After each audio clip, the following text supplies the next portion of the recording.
September the 23rd. We'll note that you'll see Mayor Bailey online there. He's a little under the weather, so I will be chairing tonight's meeting. As far as attendance, everybody is here. Again, we've got Mayor Bailey online, but all the other councillors are in attendance. We're going to start off the evening tonight with the land acknowledgement. Councillor Chambers, if you would. Thank you, Councillor Pierce. Actually, the wind is blowing this out of my hand, so if I lose my place, it'll be because someone hasn't turned down the wind machine up there. As we gather, we acknowledge, that was a hint to do that, please.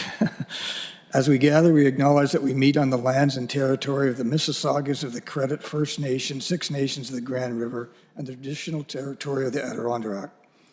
We remind ourselves that the County of Brant is situated on lands that are full of rich Indigenous history and home to many First Nations, Inuit, and Métis people today. We recognize the significance of their contributions to the past, present, and future of the land. As a county, we have a shared responsibility for the stewardship of the land on which we live and work, and a commitment to the truth and reconciliation calls to action. We commit to continued learning, reflecting on our past, and working in allyship. Thank you for that, Councillor. Okay, next on the agenda is the approval of the agenda. Councillor Oakley. Thank you, Mr. Chair. Moved by myself and seconded by Councillor Coleman that the County of Brant Council agenda and addendum of September 23rd, 2025 be approved.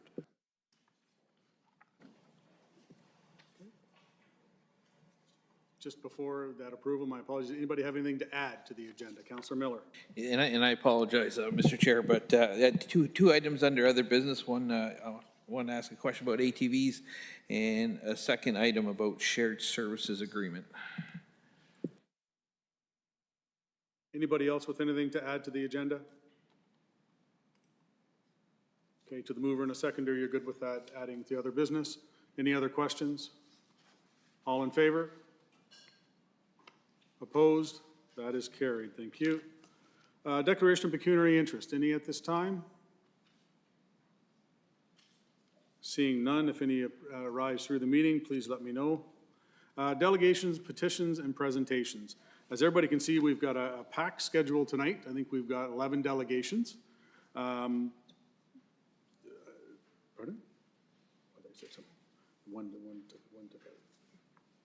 we've got 11 delegations. So as noted in there, each delegation has 10 minutes.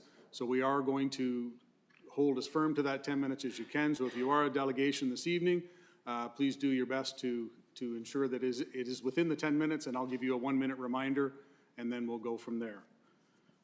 Okay, so the first on the agenda, we've got a public hearing under the Planning Act to consider staff recommendations, 5.1.1, which is ZBA 13-25-RF for 233 Oakland Road. Roxana, I'm going to ask you to come up, but I will note that this is a public meeting, and I'll declare the public meeting is now open. Roxana, thank you.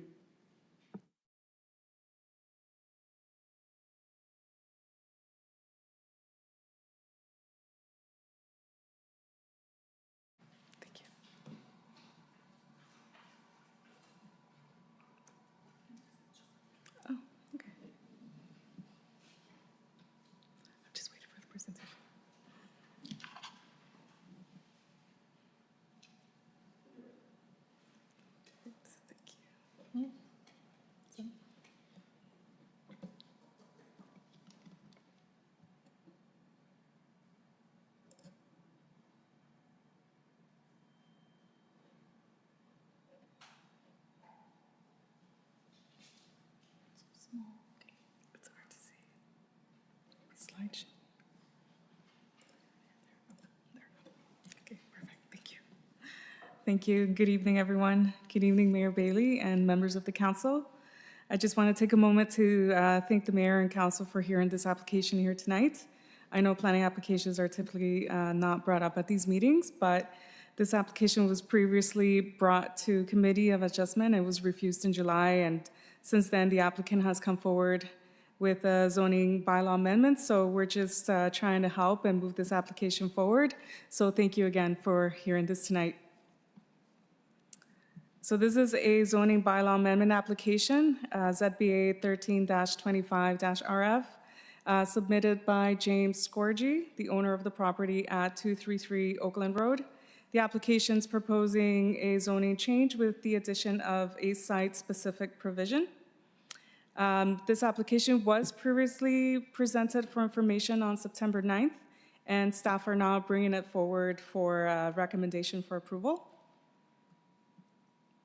Subject lands are located south of Oakland Road in Scotland. The subject lands do contain a single detached dwelling, a pool, detached garage with an addition, and a canopy. Subject lands are designated village developed area and natural heritage system and zoned agricultural and natural heritage.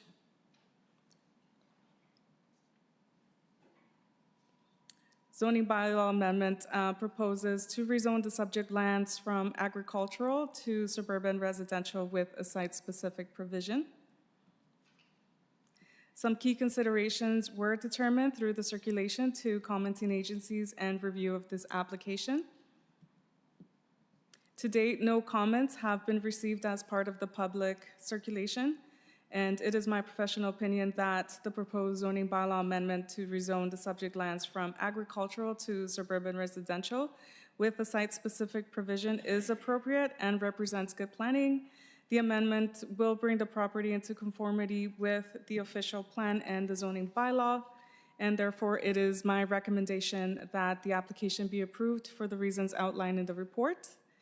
Thank you for your time, and I am happy to answer any questions. Thank you, Roxana. Any questions for the planner?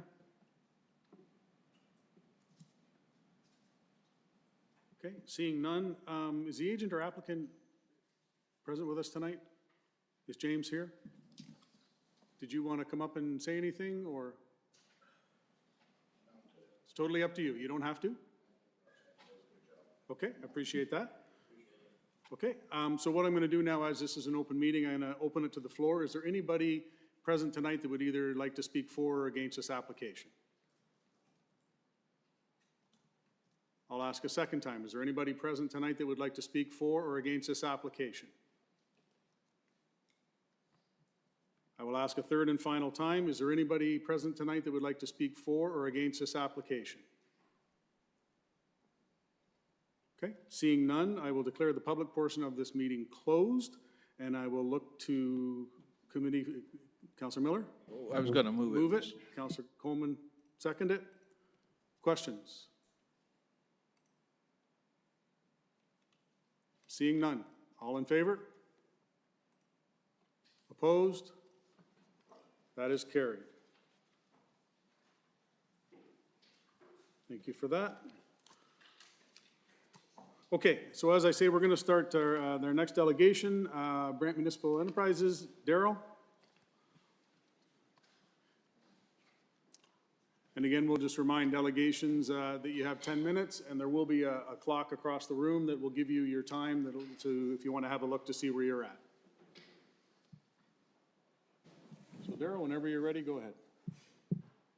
All right, Chair Pierce, and through the mayor, thank you very much for the opportunity to address council to talk a little bit about Brant Municipal Enterprises and what we were up to in 2024. So with any luck, Chair, I'll try to give you some of your 10 minutes back on this delegation. But before I start, I would like to acknowledge, again, all the hard work the council representatives on the BME board do. So certainly Mayor Bailey serves as BME board chair, councillors Bell and Pierce, longtime members of the board of directors. So thank you for all you do for BME.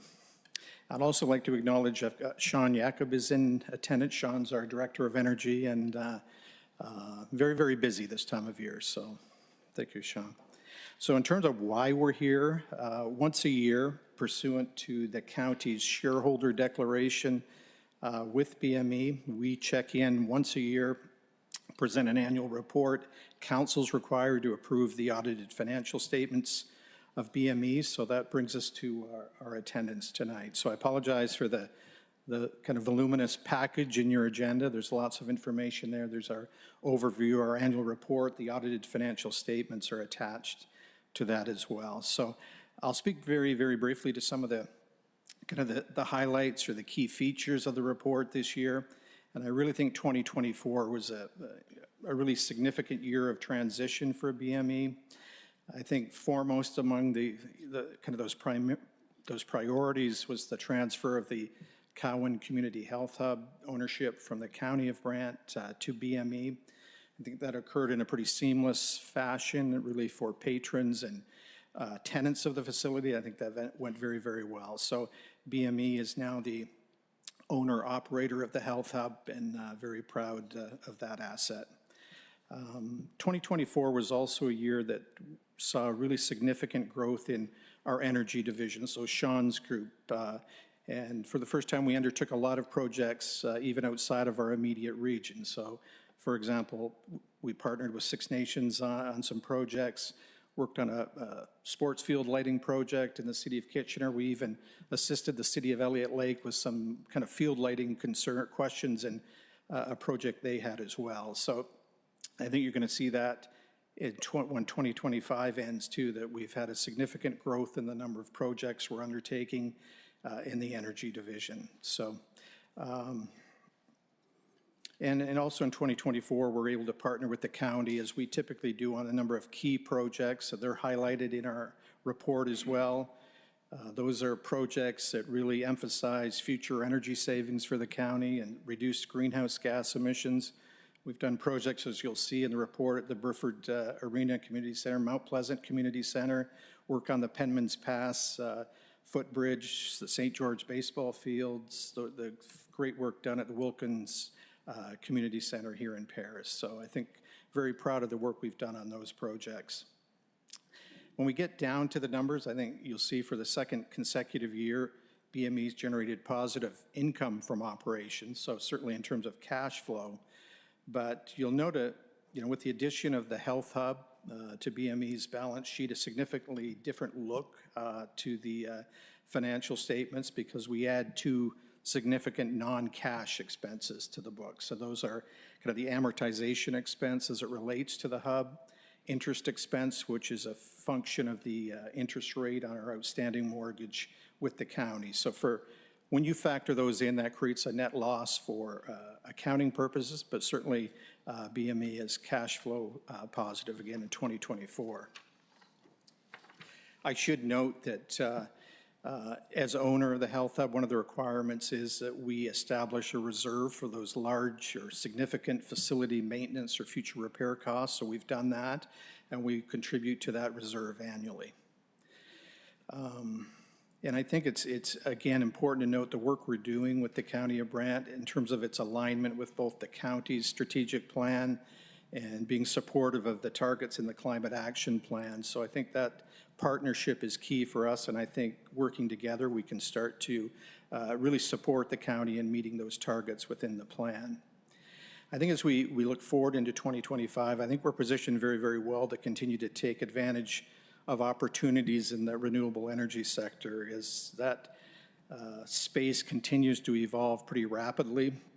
In Ontario, I think we've had more inquiries in the last half of this year from other municipalities, organizations about how they might take advantage of various funding opportunities and grants out there.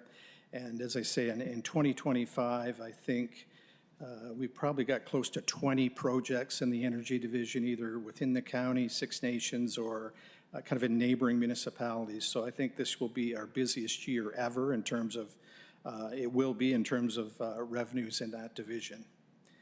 One of those opportunities that will come before council very, very soon is a potential partnership with Electra Energy Solutions, and that's on the development of a battery energy storage system, and that's on some of the unused lands at the Paris Transfer Station. So we've been working pretty closely with the County of Brant's legal staff and Andrea and her team in operations to kind of slowly kind of shepherd that project along. In the coming weeks, the proponent for that project will have to come before council and seek support, what is called a municipal support resolution for that project to advance further.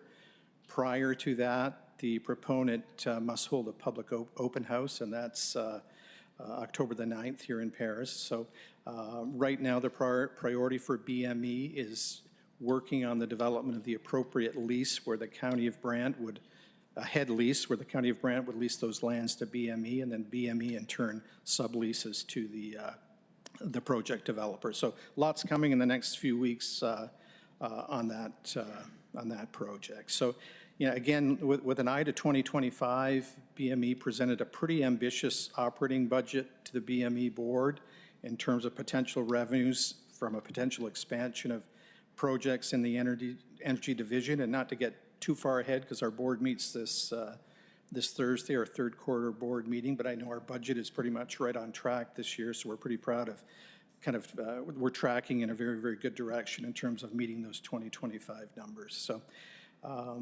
that's really, Mr. Chair, all I have tonight. Certainly happy to take questions, and again, we will probably be back here fairly soon to talk about the battery energy storage system project in Paris. Okay. Thank you for that, Darrell. Questions from committee? First of all, can I get somebody to put it on the floor? Councillor Bell, Councillor Oakley. Any questions? Councillor Miller, then Councillor Bell. Thank you, Mr. Chair. Just one quick question. I thought the report was pretty good and it answered all the questions I had as I was going along. But the one question I have is this strategic plan goals. You've got a few listed here, but no timelines. So I'm going to ask you, strategic plan goal number 2, specific actions. One of them is number 2 is redevelop a comprehensive project plan for the Penmans Dam hydroelectric project. So obviously before we could even go ahead with the project, we're going to need a comprehensive project plan. When would you see that being done? Darrell?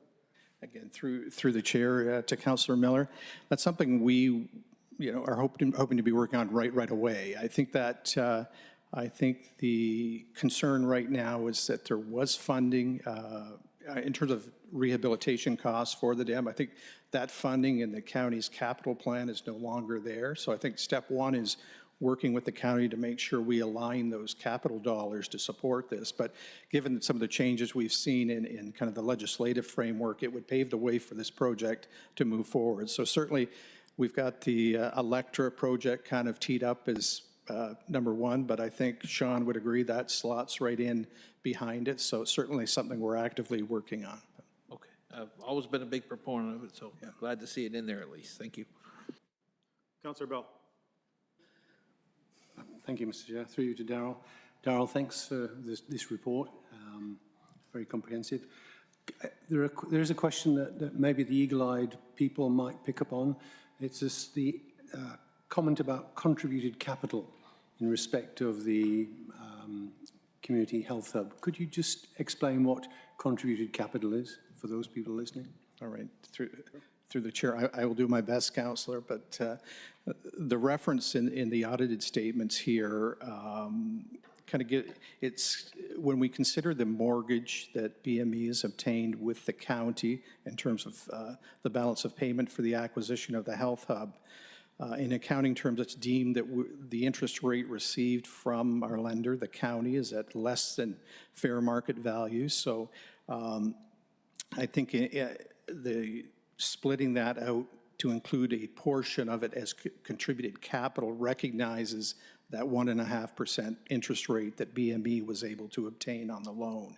So, and I think that's the same reason in the audited financial statements that you see the reference to interest expense. So that's that discounted amount based on, again, based on that less than fair market value. But again, in gross dollars, I mean, at the end of the day, the loan with the county was roughly $7 million, but it's now that's represented in a portion of it being contributed capital because of the rate we were able to obtain on the financing. Thank you. Next question relates, I think, to the role of BME, and you touched on it. The BME provides not just a financial return to the county, but also a social return. If I think about the value that we get from the health hub, it far exceeds that which we can measure in terms of dollars back to the community. If anybody that goes to the health hub we'll see that that's very well used. In fact, it's in great demand, and sometimes we wish we'd built it twice as large. What's the plan for the next piece of real estate work, which really is the other half of BME's business? Again, through the chair, and I mean, to Councillor Miller's earlier point around our strategic plan, that is featured as really our top priority in terms of a future real estate project. And I think we have been holding only in hopes that is there an opportunity to assist the shareholder with one of their future projects in terms of we could be owner of the asset or partner with the county in the development of their next project or piece of construction. So that hasn't come together yet, and I think we turn our minds now to, again, looking at strategic land acquisition. There are a couple of parcels that I think would be very convenient for certainly the health hub in terms of potential acquisition. So while we have that on hold, I think I think the priority turns to looking at those strategic parcels of land that BME could become owner of. But, yeah. Thank you. And just final comment, some of you may not know, but Darrell is retiring as CEO later in the year, and I just want to take this opportunity to thank him because I'm not sure we'll see him at this venue again before that time. So thank you, Darrell. Thank you. Thank you for that, Councillor Bell. Councillor Chambers. This is a curiosity question more than anything else, but I'm just wondering how Brant Municipal Enterprise. Can you turn your microphone on, please? I'm not going to start over again. It's a curiosity question, but I'm really curious and wondering how Brant Municipal Enterprises partners in a project with Elliott Lake. I don't even know where Elliott Lake is, but I know it's a long way away. So how does that happen? Yeah.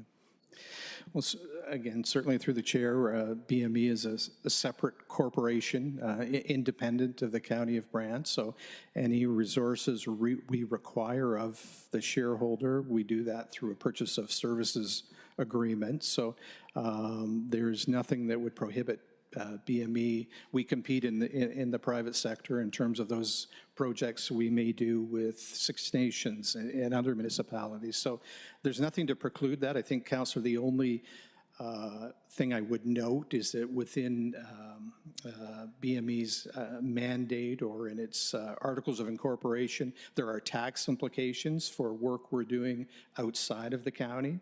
So work or revenues that are received from work beyond the County of Brant, if we're in a net profit position, we are taxed on those, but that would be good news too.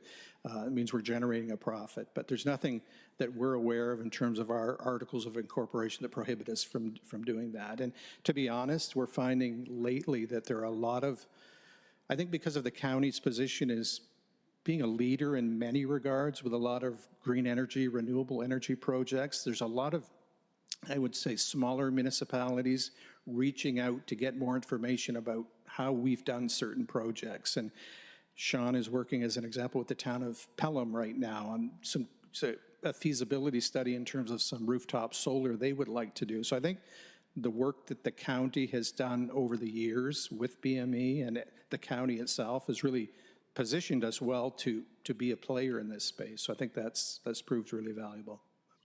Well, next time I'm in Elliott Lake, I'll check out the project and I'll ask the same question to them up there.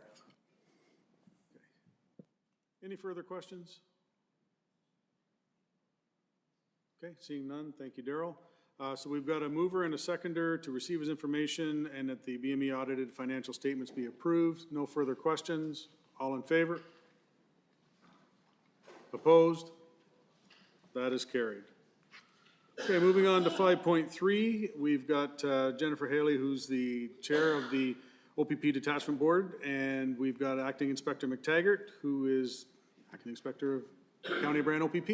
Come on up.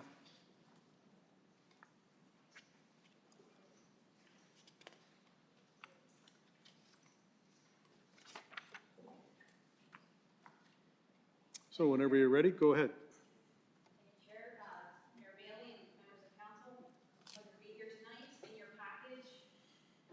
The microphone. In your package, you should have the annual report that we submitted on behalf of the Detachment Board Just a little bit of context. Of course, I'm here on behalf of the detachment board as a whole tonight, representing them, providing you the 2024 annual report. There's been a lot of changes, as you can imagine, over the past couple of years. So Section 68, Section 1F of the Community Safety and Policing Act requires now that the County of Brant OPP Detachment Board provide to the municipality an annual report on or before June 30th, which I'll put a star, an asterisk beside that and come back to that, of each year, and that is in regard to any of the policing provided by the detachment to the municipality. Like all other OPP detachment boards, 2024 was a year of catching up. We have new regulations, new legislation, and so with that, we were delayed in getting the report to you by June 30th, only because of how the rollout of the legislation worked that were beyond our control. But moving forward into 2025 and beyond, we expect that that will be, June 30th will not be a problem. So this report bridges the gap between the former Police Services Act and the new Community Safety and Policing Act, and that came into effect April 1st, 2024. So just for background, March 31st, 2024, we were then considered the Police Services Board under the Police Service Act. And then on April 1st, those were dissolved and the new detachment boards for OPPs were created. Municipal boards, municipal policing stayed the same. But what challenged us then is all those boards were dissolved and reenacted, and we didn't meet again until October 2024 because of insurance. So part of the new regulations required that OPP detachment boards required their own insurance, separate from the municipality. No such insurance product existed, so we all waited across the province for that to happen, and so our first actual meeting of the board wasn't until October 2024, which is part of the reasons why we're talking to you today about the delay in getting this annual report to you. So we weren't sworn in again until October of last year. So we have a short report. So in future, we expect a more fulsome report to bring to you in terms of our annual report. Just wanted to take a note that we'd like to thank Acting Inspector McTaggart, who you'll hear from shortly, and his team, as well as now Superintendent Quenville. You would have met her in the past. She's now been promoted to superintendent for their open and transparent communications with the board as we work together on our shared and common goals. Our focus has been on consistent, stable, and focused leadership within the detachment, and we feel that's critical to the success of the board's mandate and our strategic direction to ensure community safety and well-being. And I just wanted to go through just a couple of highlights in the report before I ask Acting Inspector McTaggart to say a few words. And keeping in mind the clock is ticking, and you have a very busy agenda. And so in the report, we just highlighted a few things. You know the members, of course, are Councillor Pierce and Mayor Bailey, myself, Jim Brown, and Christine Stryker and Ron Boudreau. We have 6 members on our board. That was also a change. We went from 5 to 6 with the new act. And so then we have a couple of things in the report about how we managed our budget and some of our strategic directions. And as I mentioned, we've been really focused on enhancing communications, both internally with stakeholders and externally with community partners and residents. And much of the work has seen some successful outcomes between our shared goals, between not only the board, but the county and the staff, and the excellent work that we do with the staff and also with the detachment members. So you may have been familiar with 2 of our outreach. We did a dispatch newsletter that's gone out to all residents, hopefully, in the county, whether electronically or hard copy. We've moved to just soft copies at this time, given the uncertainty with mail and the costs and associated with that. We're just testing that out to see how that's going. But we really feel that the dispatch newsletter is an opportunity to raise a level of awareness of some of the breadth and depth of the work that's being done by the Brant OPP to serve and protect the community and also ensure open and transparent communication. And again, it's a collaboration between the board, the County of Brant, excellent communication staff that help us put everything together, and the OPP. I won't go into too many further things in the report because next up in that report is the detachment commander's report. But just, I guess, a quick note of thanks to everybody for being able to pull this together, this annual report, and we look forward to the coming year and what we'll be able to report on you for 2025 as we uphold the requirements of the Community Safety and Policing Act. So, with 5 minutes left on my time, it's now time for Acting Inspector McTaggart. Thanks, Jen. Good evening, everyone. I just wanted to first formally introduce myself. I've met some of you at various community events. My name is Jason McTaggart. I've been with the organization 30 years. I served in Brant County back in 2001, 2004 as a constable on the front line in Mechanic Street, just right behind us here. So that wonderful facility has now changed to Bethel Road, and I'm very pleased to be able to work on that location. So thank you all for making that happen. When it comes to the Detached Commander Report, there's some highlights here that we saw in 2024. I just want to share those with you. We saw a decrease in property crime with a reduction of approximately 33%. We contribute that to our crime prevention initiatives, lock it or lose it. I'm sure some of you have heard that, as well as fraud presentations that are constantly being had by our members at detachment, as well as social media highlighting our investigations and continue to educate our residents on protecting their property. We are also very much committed to road safety, and we recognize that Canada Road Safety Strategy 2025 is a priority when it comes to prevention, intervention, and suppression. Detachment has targeted enforcement initiatives throughout the year with various provincial safety campaigns that we enforce as well, and with our traffic management unit that's supported by the county as well to assist us in some of those enforcement pieces that we see in the county. As well as our partnership with Brant Safe Streets. I can't say enough about that. On the police contact on Brant Safe Streets, we meet every 2 weeks, and through them we have a lot of very positive talks and conversation back and forth, which allows us to get ahead of some of the trends that we're seeing here in the county as well. We're also working with SOAR through our MSERT program to ensure that we are providing those individuals in the county with the proper supports when it comes to crisis situations. As you can imagine, mental health is very much on the forefront of a lot of our priorities, and I'm sure all of you probably know somebody that has either suffered an episode or has gone through some sort of crisis, and it doesn't have to be significant. It can be something very small, but to them it's very much a very large contribution in their life, so we want to be there to support them as well. So with Jen's support with the board, as well as our ongoing initiatives with the county, we continue to move forward on a lot of those social issues that we're currently seeing. So that's what I have from the detachment side of things. If there's any questions or concerns, please feel free to. Okay, questions from committee? Councillor Miller, Councillor Chambers, Councillor Garneau. Okay, thank you, Mr. Chair. Just two quick questions, unfortunately, because of time, but this is for the acting inspector, McTaggart. I don't see it in the statistics yet, but I wanted to ask if you see the big city stuff coming here, and I'm talking gangs, illegal guns, things like that. Do you see more of that activity coming to our little community? Brant County is still very much a rural community, as you all know. We are seeing some of those larger city problems surfacing here, not at the same extent that the cities are having, but for instance, vehicle thefts are very much prevalent here as well.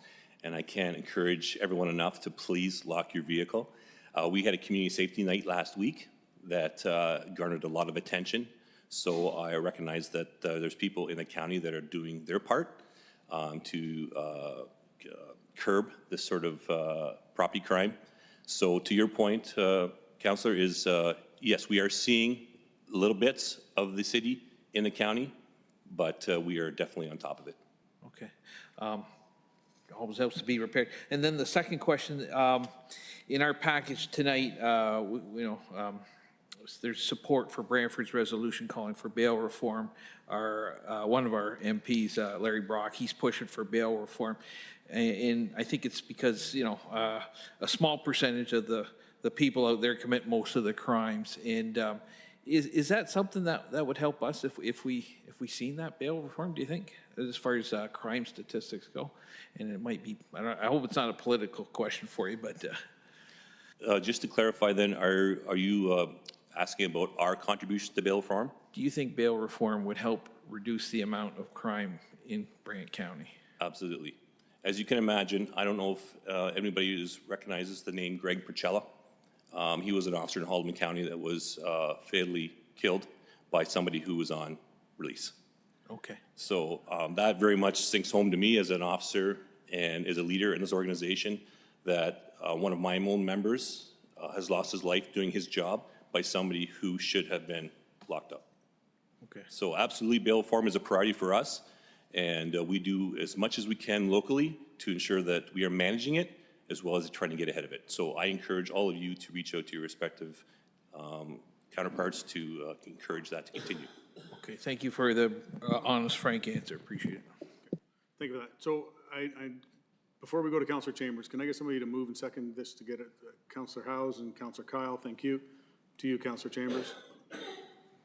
Thank you, Mr. Chairman. Just a question, actually two questions, maybe both for the inspector and Jen.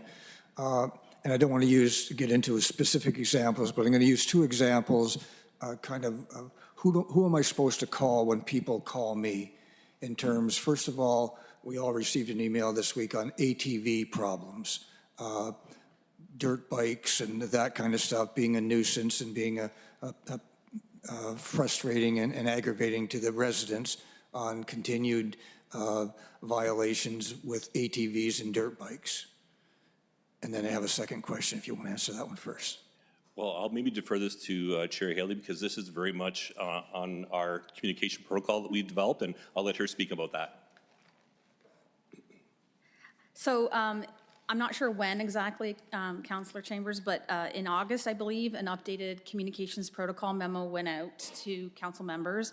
And in that, we're just trying to help give you the answers to that question of what should you do. So the first thing is we need to encourage citizens to call in their issues, their concerns to the 1-800 number if it's a non-emergency, obviously 911 if it's an emergency. A lot of times, a lot of the things that are coming through the communications are things that aren't being called into police. Police cannot respond to concerns in the community if they don't know that they're happening. So we really need the citizens to call that 1-800 number. So we've given that in the communications protocol. So I think what we would ask is that when you get concerned citizens talking to you about their community's concerns, that we would ask you to please ask them to call that in, get it logged, get it into the system. A call for service is then generated so that the team can then get out and start working on that. From there, if there's still additional concerns that would be something that you'd want to take up, those people can come as a delegation to the detachment board meeting to raise their concerns as well. And as well, I think our communications protocol would suggest that if you still haven't got enough information or resolution, that you then come to the chair of myself as a detachment board with the concern, and then together we would work with the OPP and try and find some resolution. But to be clear, it's not that any of us are getting involved in the operational policing matters. That is definitely for the OPP to be dealing with.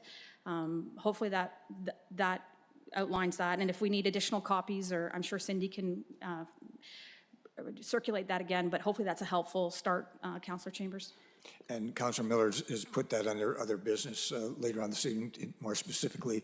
And I understand it's all hands on deck, and I think there's action being taken to alleviate some of the concerns. The second issue is more of an urban issue, and that's homelessness.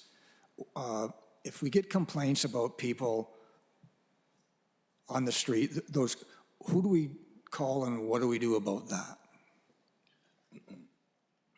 Councillor Chambers, as you know, homelessness is very much a social topic at this point. And the County of Brant has a number of social services, resources that we can direct those individuals to. But there's some individuals that travel through Brant County that choose to be homeless, and there's nothing wrong with that.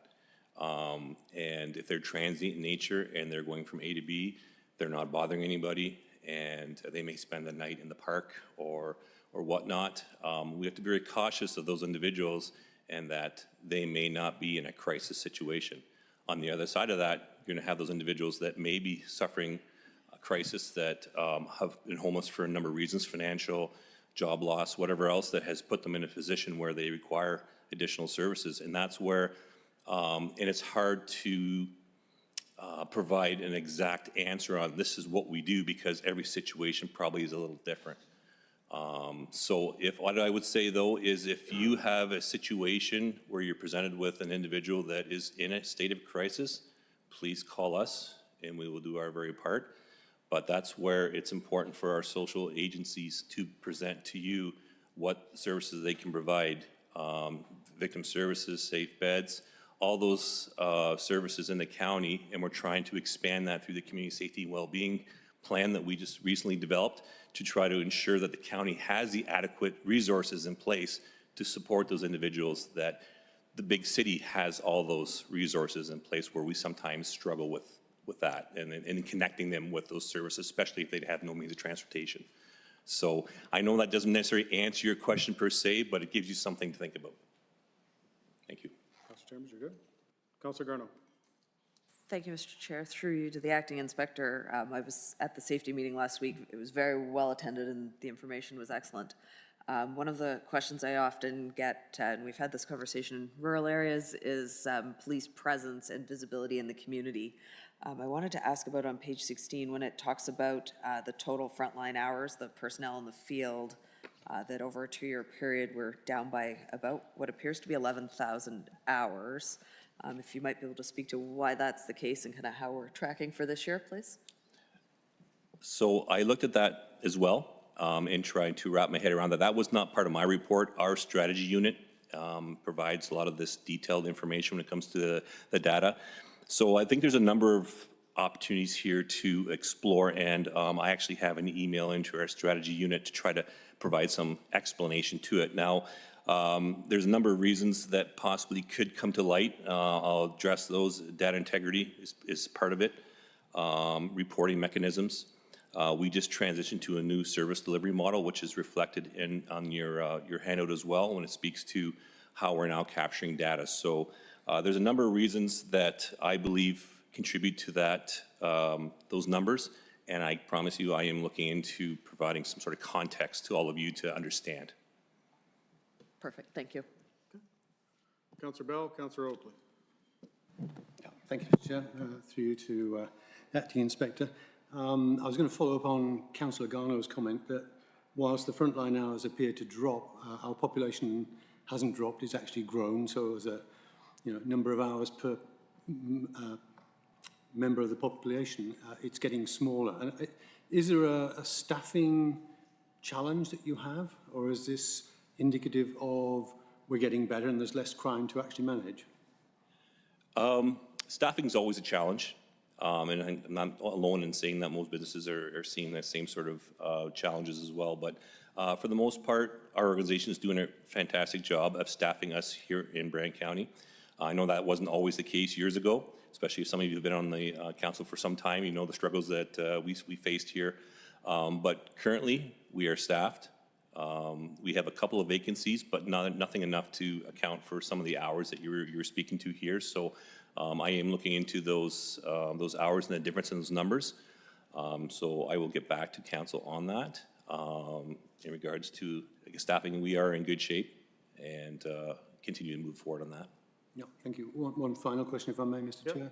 The biggest complaint I get from my residents about lawlessness is speeding. And I look at the report there, and the number of speeding offences last year were 25% down on 2 years before that. And that kind of, intuitively, it seems wrong. I see more and more speeding, and my residents are more and more irate about it. Many of them like the fact we put a speed camera on one of our roads, but that will not address the 25% reduction. Could you comment on that? Speeding is a tough one. And what I mean by that is speeding sometimes can be perception-based. If you don't actually have a speed measuring device in your hand to accurately reflect the speed of that vehicle, commercial vehicles especially look like they're traveling faster than they actually are. We do our very best through enforcement. It's part of our delivery model. The proactive patrol presence enforcement is included in that. So our members are expected to do that day in and day out, part of their daily duties. It depends on with our also the traffic management unit that county supports here as well. And speeding isn't always in itself isn't a true reflection of whether we have an issue or not. Some officers are more efficient at catching speeders than others. So depending on who you have that day writing a ticket or doing something else. I'm sure some of you heard the term Chris Parker. He was very good at what he did. So if he was in a traffic management unit position, his numbers would be higher than, say, somebody who is focused on an impaired driver. So we have to reflect that speeding isn't necessarily a driving force of whether there's a problem or an issue. There's other factors involved in that as well. So I may not have answered your question completely, Councillor Bell, but it really is driven by a number of factors. Yeah. I think this is a perennial problem, not helped by today's announcement that the Premier wishes to remove speed cameras. Councillor Oakley. Through you, Mr. Chair, to the interim inspector, a similar question along the lines of Councillor Bell here. I'm curious whether or not, I don't believe ASC is specifically referenced in your document, but I'm curious if that program that we've launched in the county over the past year has helped free up your officers to put their attentions elsewhere in terms of enforcement. That's a really good question. I'll do my very best to answer that. So anytime there's some proactive enforcement introduced that alleviates a member's time to go elsewhere, I think you can all agree that that is definitely efficient use of a member's time. But I can't also take away from the fact that that community engagement piece is not there with those speed cameras. So for instance, if you were speeding down the road and I pull you over, we're now connecting. So maybe the education piece is the direct path to follow in that case versus an actual enforcement, or maybe the enforcement is the way to go. So I think anytime there's technology-based software to improve traffic calming scenarios or to help redirect our officers, I think that's a win. It's just how we roll that out and how we measure that is important as well. Thank you very much. Any further questions? Seeing none, we've got a mover and a seconder to receive his information. All those in favor? Opposed? That is carried. Thank you very much. Okay, moving on to 5.4, Angela Petrella, sorry. Is Angela here? Angela Petrella? Okay, we're going to move on. 5.5, Melissa Blackmore. I think we have Melissa online. Hi, thank you for having me. So Yep, I, just give me one second here. So we're just going to start the timer, and again, you have 10 minutes. okay, perfect. So I'm not as well versed as everybody before me, so I hope my words come across great, but I'm very thankful to have been invited to speak today. I'm not even sure if I'm speaking at the right spot, so bear with me, but I wanted to bring forth a problem that is within, I think, globally of childcare issues. Right now, the wait list for me currently has been 3 years for me to get into a childcare center for my toddler. But in the course of me waiting on the wait list, it was brought to my attention that on top of the Selwick program, that people who are receiving subsidy for their children to attend daycare actually get 20% of the allotted spots in the daycare center. So if I was waiting on the list for 3 years and they were only operating at 18% capacity of people on subsidy, and somebody applied today, they would end up taking my spot on the daycare list because they need to accept up to 20% of people. They have to operate with the capacity of 20% of people on subsidy. And I think that that's unfair that I have to wait 3 years and somebody else doesn't. That being said, I tried to get a clear understanding through the childcare services of Brantford. I spoke to the manager, Sarah, there, and another manager, and nobody was able to tell me what the guidelines were for people to be eligible for childcare subsidy. But she did provide me with the documentation that sorry, I got my little notes here. That the financial requirements for childcare subsidy have not been adjusted in 10 years. And in the document, it shows that people making less than $20,000 a year would be granted 100% subsidy. And then people, as you make more than that, would be potentially granted partial subsidy for your daycare spots. $20,000 net income is equivalent to approximately $10 an hour. So I think one, that would need to be adjusted, but even if you make a net income of $70,000, you would be making about $5,200 a year. And market rent these days is anywhere from $2,000 to $2,800.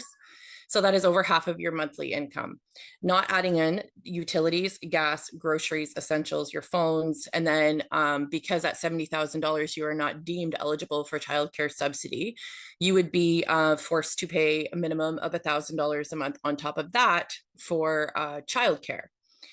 So in my non-professional opinion, my what can be done aspect. So the CELWIC program is wonderful. It is universal to everybody, not requiring any eligibility for it. It's right now it's about $20 a day for people to allow to have their child in a public daycare facility. That being said, everybody is utilizing that program, even people who are not working or are not in school, which is creating a backlist or a wait list, excuse me, for 3 years that you have to wait potentially to get your child into a program. So my suggestions were, at first I was going to suggest potentially ballparking that you could extend a maternity leave till your child is picked to go to a daycare facility. But unfortunately, the government caps your maternity leave at $1,100 or $1,200 every 2 weeks. So that's $2,400 a month. So in my case, when I just had my toddler, I had to go back to work after 4 months because $2,400 a month is not a suitable income for anybody. So I went back to work at 4 months without affordable daycare. So I've had to, as a single mom of 2 kids working 2 full-time jobs, not eligible for subsidy, had to pay $1,000 a month for my daughter to attend daycare. So extending maternity leave wouldn't be partially beneficial. So the CELWIC program, since subsidy requires people to prove that they are either working or going to school, I feel would be a really good thing for the CELWIC program to also do the same, which would in turn lower the wait list, because people who are just using it because it is $20 a day, and who wouldn't want to spend $100 a week to send their child to daycare full time, those spots would be starting to be utilized by people who are in fact needing them instead of people who are just wanting them. Or why I'm really talking to you guys today is I would like for the policy of allowing people on subsidy to bypass the wait list to be expunged, because I think it is unfair, because I work and I'm speaking for an astronomical amount of people who are in the same position as I am, where you make too much money to be approved for subsidy, but on paper, your income looks wonderful. But I am, again, a single mom of 2 kids working 2 full-time jobs. I pay market value rent because I'm not eligible for geared to income housing. I pay all of my bills on my own, but I'm deemed not eligible for subsidy, but I can't afford $1,000 a month for daycare. And the people on subsidy are taking my affordable daycare spots. So I'm looking for that policy because it's been brought to my attention from the manager at the Child Care Services of Brantford that the mayors had to sign off on this policy. It's a municipality thing where all of the municipalities have been passing this policy to allow the subsidized daycare recipients to take precedence over the individuals who have been on the list for daycare spots for up to 3 years.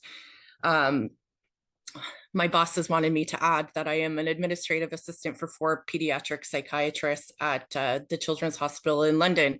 And without me working there, if I didn't have daycare, it would create a huge havoc in their day-to-day lives or day-to-day work lives of creating safe spaces for the pediatric mental health patients, and it would impact the wait list greatly. So it is required of me to have daycare, but it's creating a lot of problems for people who have been waiting on the list for 3 years. And I was hopeful that somebody could relook over that policy where the subsidized people take precedence. And I think that's all I have to say, but I'm all over the place because I'm incredibly nervous right now looking at the mayor.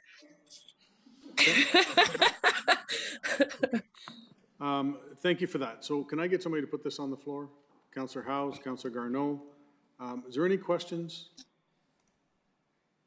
Councillor Miller, Councillor Oakley. One question, and not necessarily for Melissa, but the 20%, I don't know if that's not a provincial or a federal mandate as part of our agreement for childcare. And I don't know if Phil knows the answer to that or Melissa knows. I think our CAO might be able to add to that. Thank you. Through the chair to Councillor Miller, so that is mandated by the province. So as our system service manager, the city is mandated to implement the guidelines as proposed or legislated by the province into our local policies. But that's not set at a local level. That is a provincial mandate. So the directive is for each of the childcare providers who are providing subsidized spots to reach that 20% either once they're established or through attrition.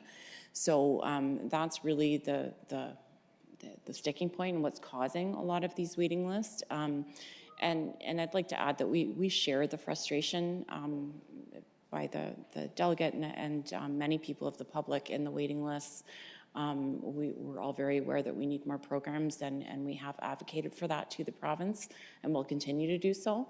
But I'm also happy to meet with the delegate and share some more information and maybe connect her with some people who might be able to help. I would absolutely love it. Can I just say, sorry, one more thing? Like, am I allowed to talk one more time or am I not allowed? Because I don't really know how it works. At this point, no. Okay, I'll stop. Thank you. Councillor Miller? So just as a follow-up, that's what I thought. It was a provincial mandate as part of the agreement. So my advice then, through Mr. Chair, to Melissa would be to obviously maybe call the MPP's office and let them know. But she could also appear as a delegate at social services if she wishes to do that, and at least let the committee know that this is an issue, and maybe they can advocate as well for changes at the provincial level. Thank you for that. Councillor Oakley. Through you, Mr. Chair, Councillor Miller took my question, so I'll just comment along the lines here that, I think the federal program, which I think this provincial program is built off of, to have $10 a day childcare, I think is absolutely needed. But obviously, the rollout has not been what we'd like to see here in terms of, obviously, there's a wait list and not enough funding and spots to go around. So I think that's definitely something to talk to both our provincial and federal counterparts on. Okay, thank you. Mayor Bailey. Yeah, through you, Mr. Chair, to the delegation. I think when they're mentioning the mayor, Mayor Davis and I have a mayor's task force on homelessness and addiction. And I think whoever told you that had it a little bit wrong. But I think that, as Councillor Miller said, you should come as a delegation to social services, because that's where all that kind of stuff gets discussed. And we just need more spaces. We know that. But the mayor's task force was to do with something else. And I think you may have been given some bad information. Any other questions? Seeing none, we have a mover and a seconder to receive. All in favor? Opposed? That is carried. Okay, moving on, 5.6, Brian Hatchie has withdrawn, so we'll move on to 5.7. Kevin Vanderhorst, is Kevin here?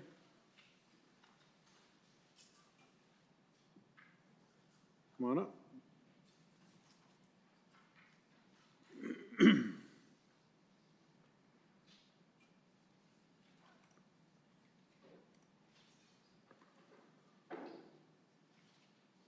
Welcome, whenever you're ready, and reminder you have 10 minutes.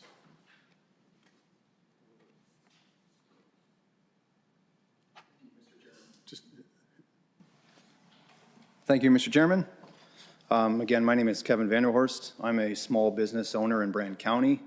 The reason for me being here is business growth and locations. I'm sure I speak for a lot of other business owners, but I am literally one of those that started in my garage. What we do, I don't know if we do show and tell here. I have young kids, but anyway, I brought some products to show. Can I circulate them around? Is this something we can do? So what we do, I'll just do a quick little rundown. We process styrofoam. I cut big blocks of styrofoam with a hot wire CNC. Then we wrap it with an adhesive mesh, and we extrude a cement on it for the stucco industry, or we put a lightweight wood stamp veneer on it for lightweight beams that go in homes. When I say we're a light manufacturing, I think it's an understatement, but I'll forward these around so you can have a bit of an idea on what we make.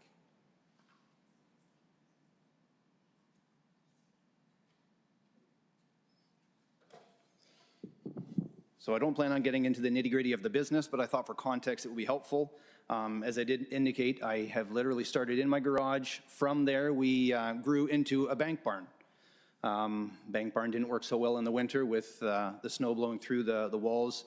From there, we progressed to a chicken barn. My wife and I had realized that we wanted to pursue this business full-time. We were in the early stages of a business, and anyone who started a business knows it is not an easy thing to do. We did not have the cash flow, and banks would not account for anything under 2 years, so we had to find a home with a big enough property. Earlier, we had a Haley in here. We bought a farm from Mary Haley. Maybe some of you are familiar with the Haley family on Colburn Street.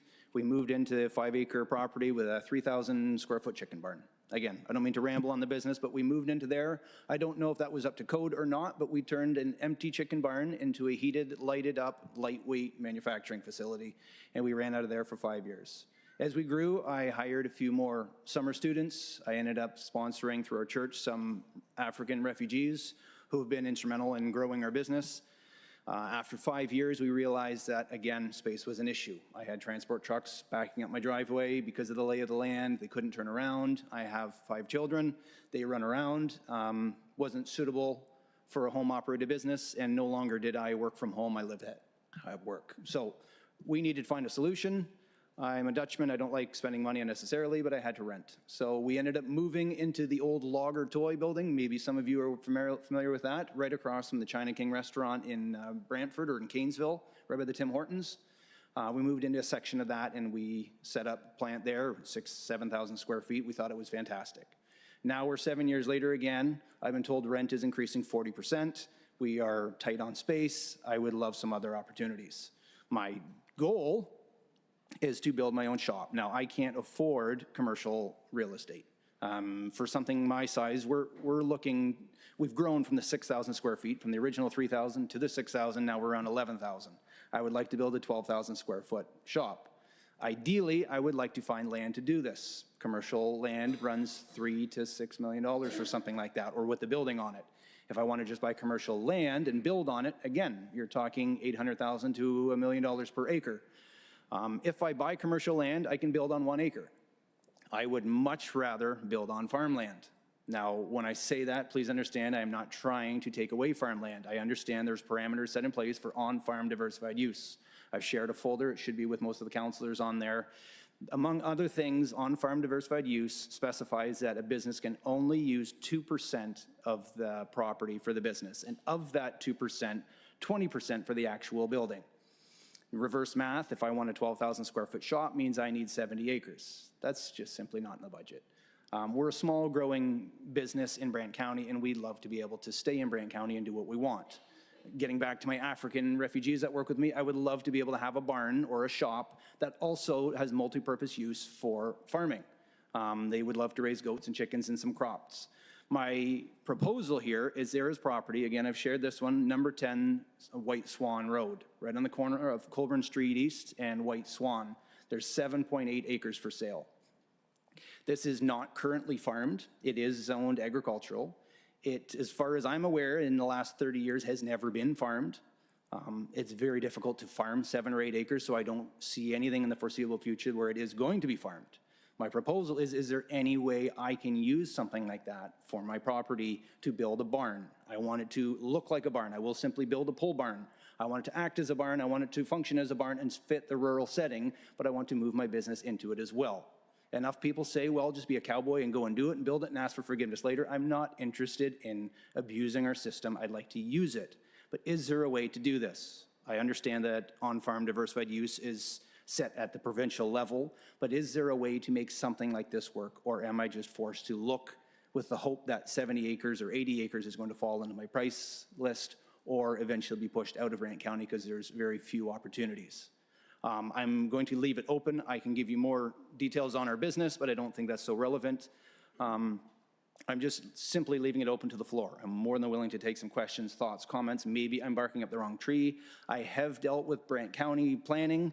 I have been moved over to economics development. They are all very helpful, but at the end of the day, there's a picture box parameters that I need to meet, and I think should be room for some creative thinking here.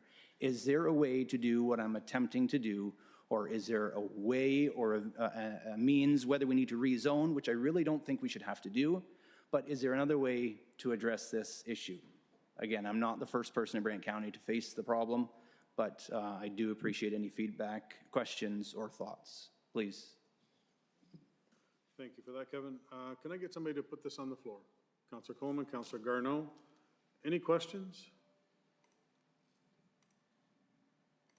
Councillor Coleman, Councillor Garneau.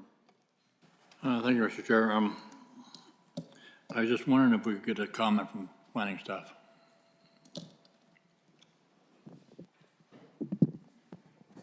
Thank you. Through the chair to council and to the delegate. So the issue at hand here is the different uses that are set out within the official plan and within the zoning bylaw. So he's correct. I mean, under the official plan, commercial and the type of commercial that the level of commercial that you're talking about is funneled to the urban settlement areas where it would be a permitted use, the hamlet areas where it would be a permitted use, and also designated employment areas. So outside of that, agricultural is really intended to be used for agricultural. So you correctly had said you're a bit more larger than an on-farm diversified use. And it's also, the on-farm diversified use is supposed to be supplemental to the farm. So I think what you're saying is a bit larger than that. Through the community planning permitting system, we are looking at some potentials for home industries. So these would be for the types of people who perhaps want to live and work on the same plot. That would be coming and introduced through some of the official plan amendments, which we do have forthcoming. Not sure if you're too large for that or not, because that's supposed to be an accessory. So whatever you would have, the barn or the shop, would need to be accessory to a home or a dwelling. But I'm not sure if that's something that you'd be interested in as well. The alternative, if none of those options work, and if economic development was unable to find or identify, a parcel which you might be interested in, then unfortunately it would have to be a zoning bylaw amendment. So you're right, there is a way to do it. You can request that council set aside the zoning requirements and allow this use in a site-specific manner. Okay. Councillor Coleman. Further that area where the delegate mentioned White Swan and Colburn Street, there's already an industry right there that's employing 180 some people. I know that for a fact. I've been there. So why cannot be like infilling or whatever to make that work? We have an elevator down the road that employs people. It is, and a mushroom farm right across the road. That area's already got industrial commercial already. Why can't we make that work? Councillor Garneau.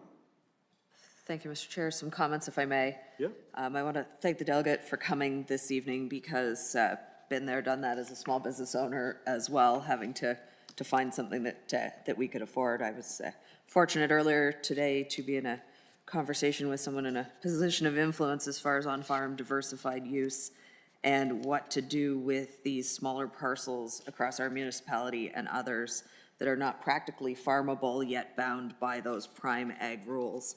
A couple of weeks ago at council, a question was asked of our director, and it was explained that to be a viable farm, if I understood correctly, you needed 30 to 40 hectares of workable land. Yet we have many parcels like this one that are not. And they get stuck in a sort of purgatory. Further to my ward mate's comments, across the road from this, I believe, is a file that we saw go towards the land tribunal that related to a potential business and employment use in addition to the farming.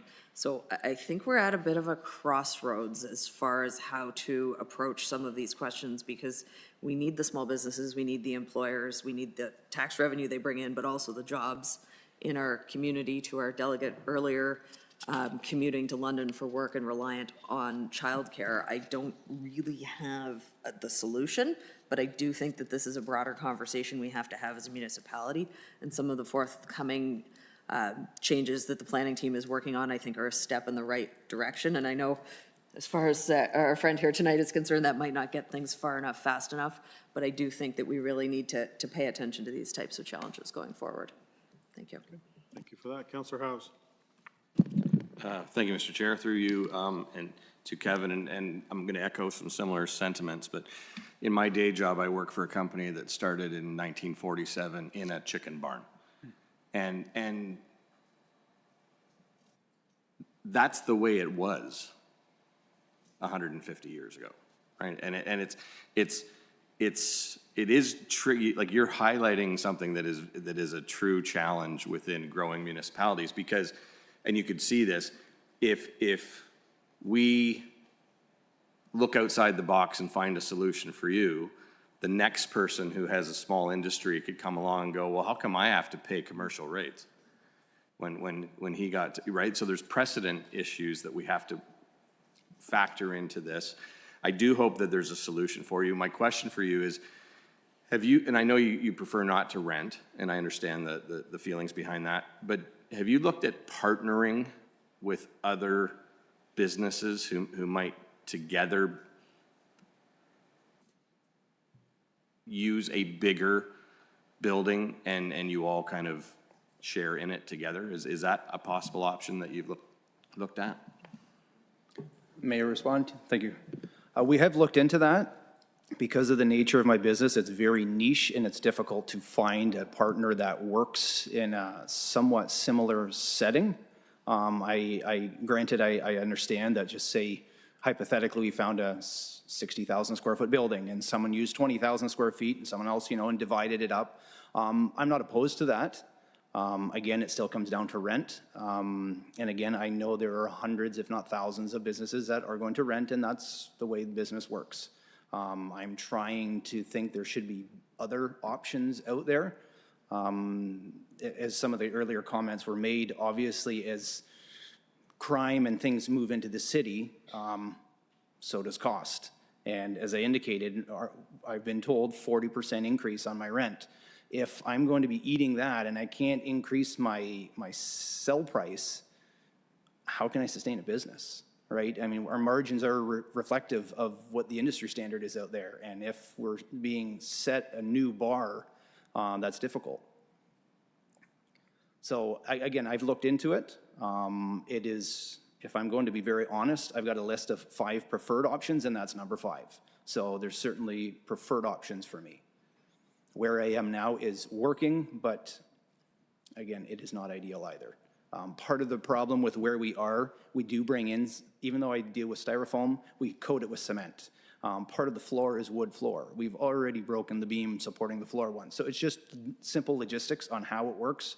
We would like a much more efficient, suitable facility to work out of, but as everything, there's a cost for that. Councillor Oakley.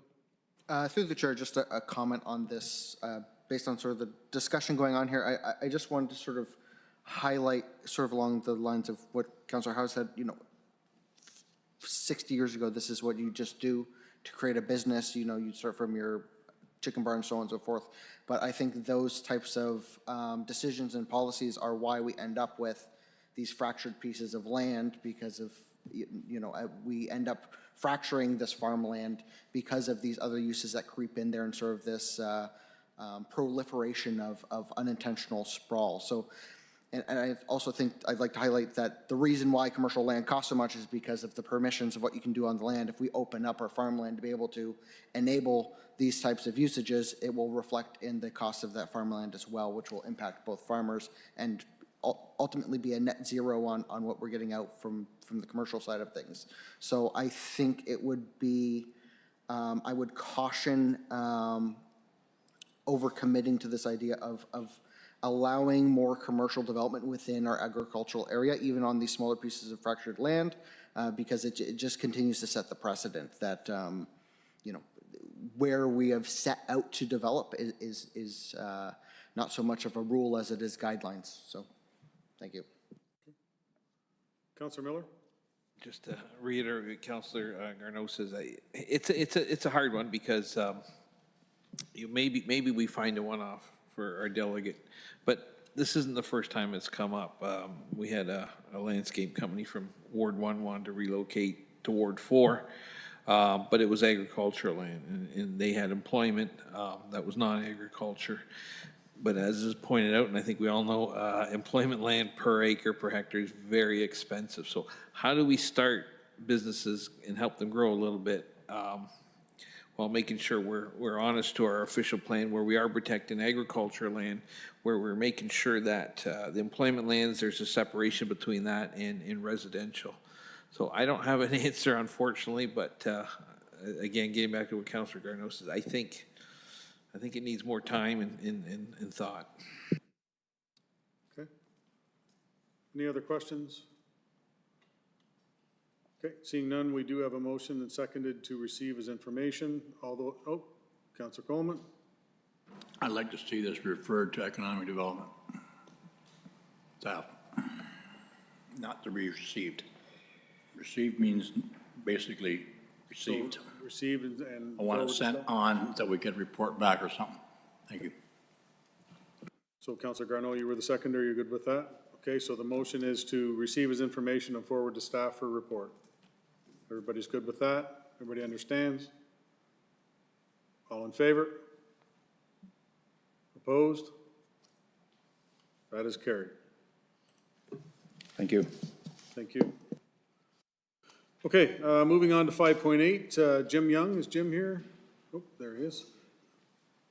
No Road Back music event.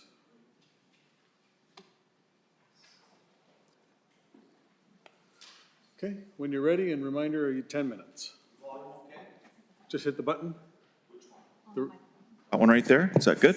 Thanks very much. Just before we go, thank you very much. My name's Jim Young, I'm just here to speak on behalf of the Legion, but just before, I can notice the clock there too, I get into all the particulars for council, that I don't have a lot of answers for you if you ask me a question about any of some of the logistics. I'm not on the executive of the Legion, I'm a member, so everything I mention, I'm going to assume that any intricacies have been taken care of on that level as far as any paperwork that has been done. If there is something though that comes up and that is a concern, I'll make sure that President Barry Humphrey gets that message and can deliver it. So everything I say right now, I'm going to assume is all good to go, and I'm more here just for information for council.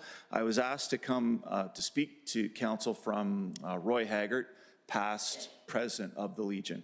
So if I may, just getting into the situation of what No Road Back is, it's a music fundraiser this would be the 13th year, or benefit would be more the term I believe to use, for the Canadian Cancer Society's sub-program called Wheels of Hope.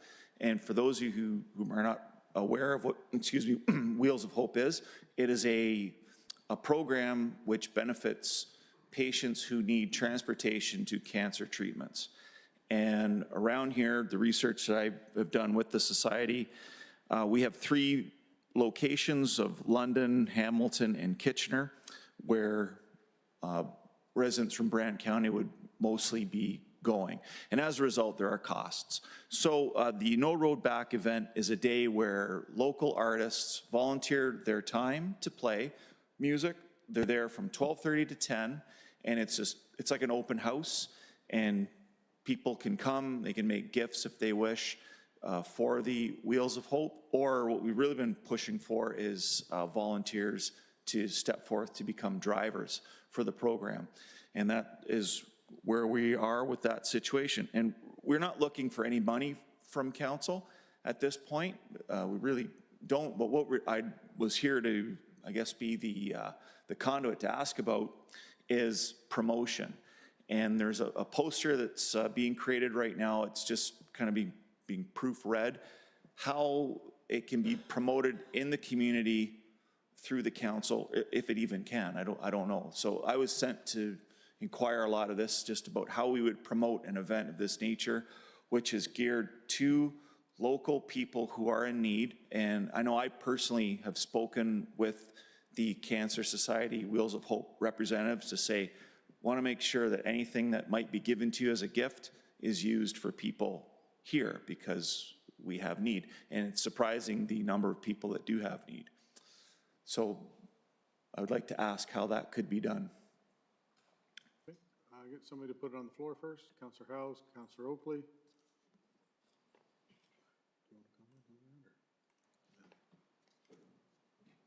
Any, Councillor Howes? Thank you, Mr. Chair, and not a question so much for Jim, but I'm going to try to put our acting general manager of strategic initiatives on the spot to ask him what our protocol is in terms of, excuse me, in terms of connecting worthy organizations like our Legions with our communication staff to try and tap into some of the great communication work that we do within our community. I was wondering if we could talk about that for a minute.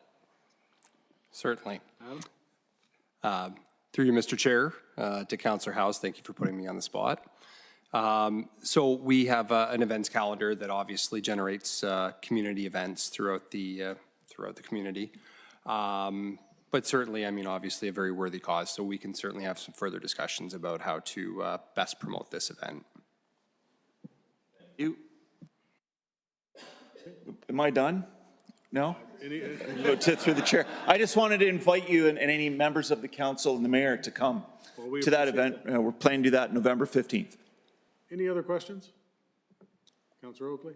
Through the chair, to the delegate, I just wanted to address as well, just from the delegation request form, in terms of the financial assistance side of things. So typically we would do that through our community grants program. We have an events section. That's passed for this year, so that would be challenging to do, but certainly something to consider for further years, as that's typically a venue by which we fund events. Okay. Okay, so staff will reach out and get in touch with you folks on that. Thank you. Get on that calendar. So we've got a mover and a seconder. No further questions. All in favor to receive? Opposed? That is carried. Okay, 5.9, Joanna Brandt.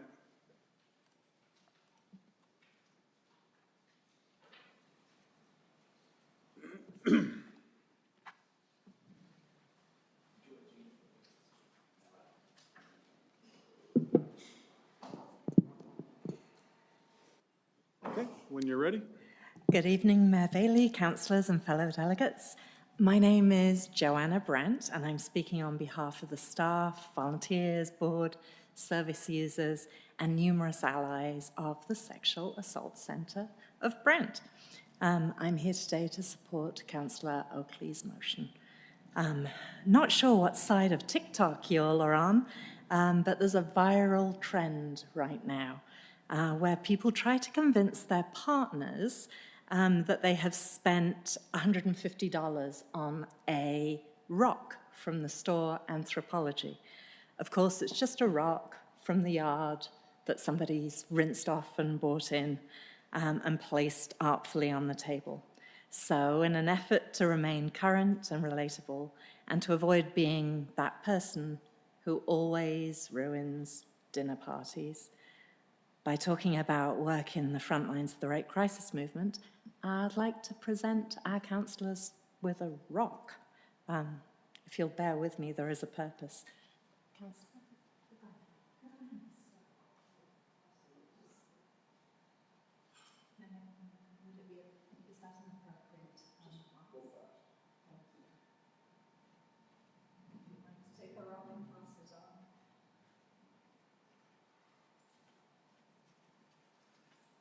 Please forgive me if it's a breach of protocol. So back to my script.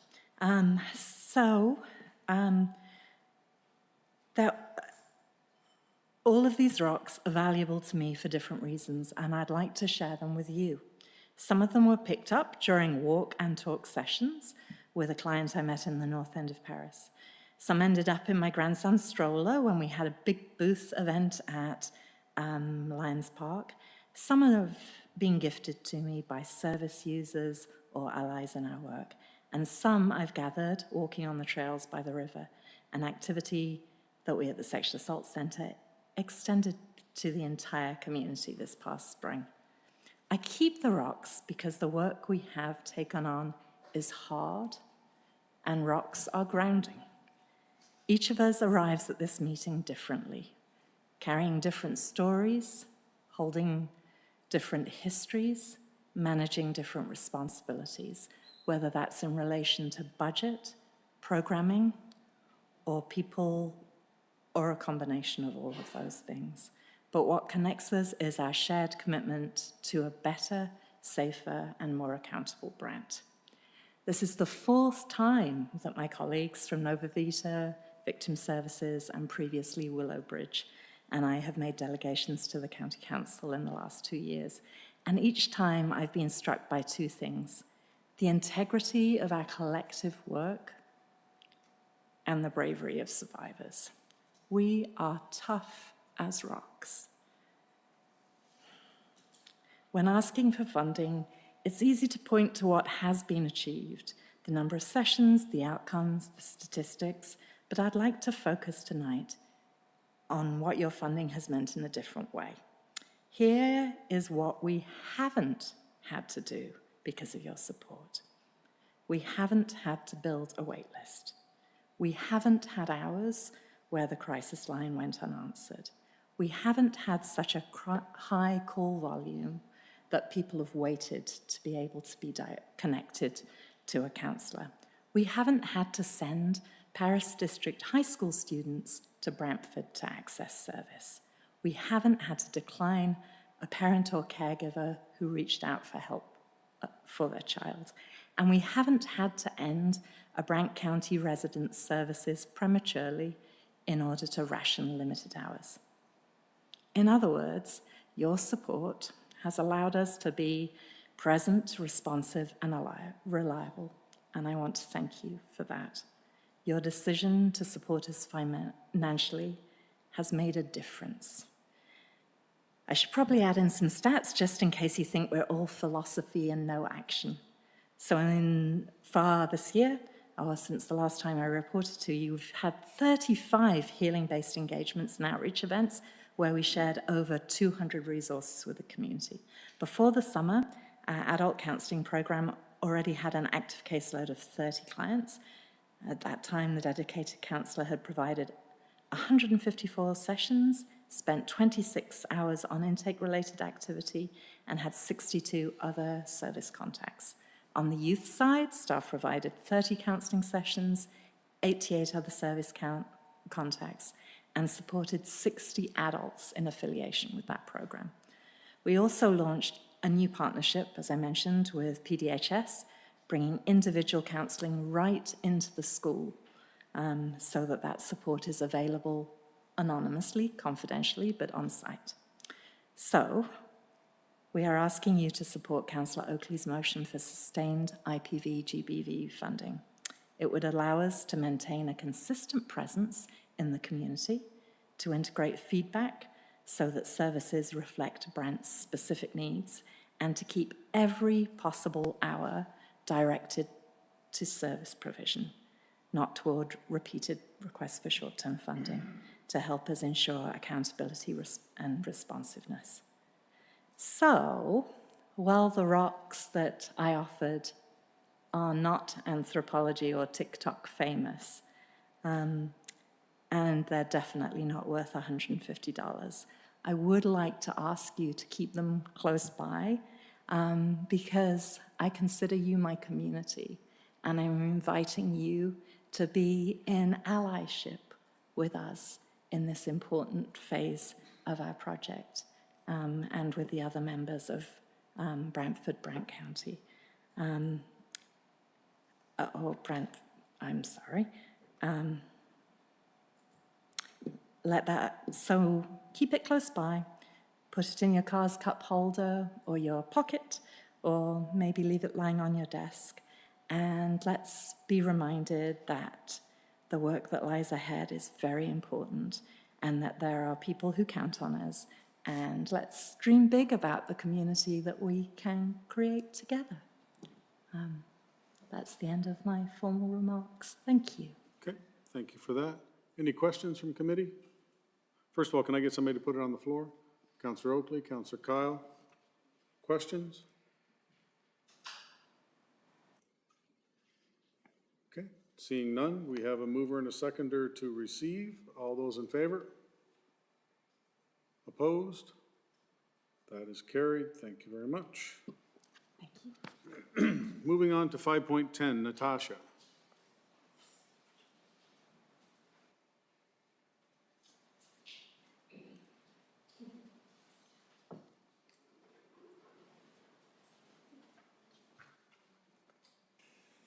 Again, when you're ready, and you have 10 minutes. Okay. Good evening, everyone. My name is Natasha Dobler, and thank you for the opportunity to speak to County Council once again. I'm the Executive Director of Nova Vita Domestic Violence Prevention Services, serving Brantford and the County of Brant. Before I go into my speech today, I just want to acknowledge that the topic matter that we talk about can be difficult for folks. Intimate partner violence and sexual violence is so pervasive that probably everybody in this room knows someone who has been impacted. So I encourage you, if the topic tonight is difficult, to seek support, whether that's from a friend, a family, or for our 24-hour crisis and support line, and other community supports. Most of you are familiar with the essential services we provide to the community. Our 24-hour crisis and support line, emergency shelter for individuals and families escaping violence, abuse, and homelessness, transitional housing and outreach support for victim survivors, trauma-informed counseling to help survivors heal from the abuse they've experienced, counseling and support for children who have witnessed violence in their homes, and counseling for those who have caused harm in their relationships, including the court-mandated partner assault program. We also deliver public education at community events, in schools, and to organizations across Brantford and Brant County. I'm here tonight in support of Councillor Oakley's motion and to share with you the impact that your emergency intimate partner violence funding has had on Brant County residents so far. But first, I want to acknowledge that yesterday marked the 10-year anniversary of the triple femicide in Renfrew County. Carol Colleton, Anastasia Kuzik, and Natalie Warmadam. 3 women killed in a single day by a known perpetrator of intimate partner violence. Thanks to the tireless efforts of community-based organizations in the aftermath, a coroner's inquest was ordered. In June of 2022, the jury released 86 recommendations emphasizing that the tragedy stemmed from under-resourced services and missed interventions. It also brought attention to the barriers faced by survivors in rural areas, including increased isolation, lack of access to services, and transportation barriers.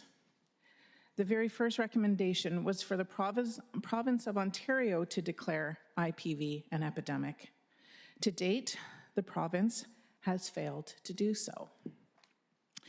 Instead, 106 communities across Ontario have stepped forward to declare IPV an epidemic in their own municipality, including this council unanimously in November of 2023. And you didn't stop at words.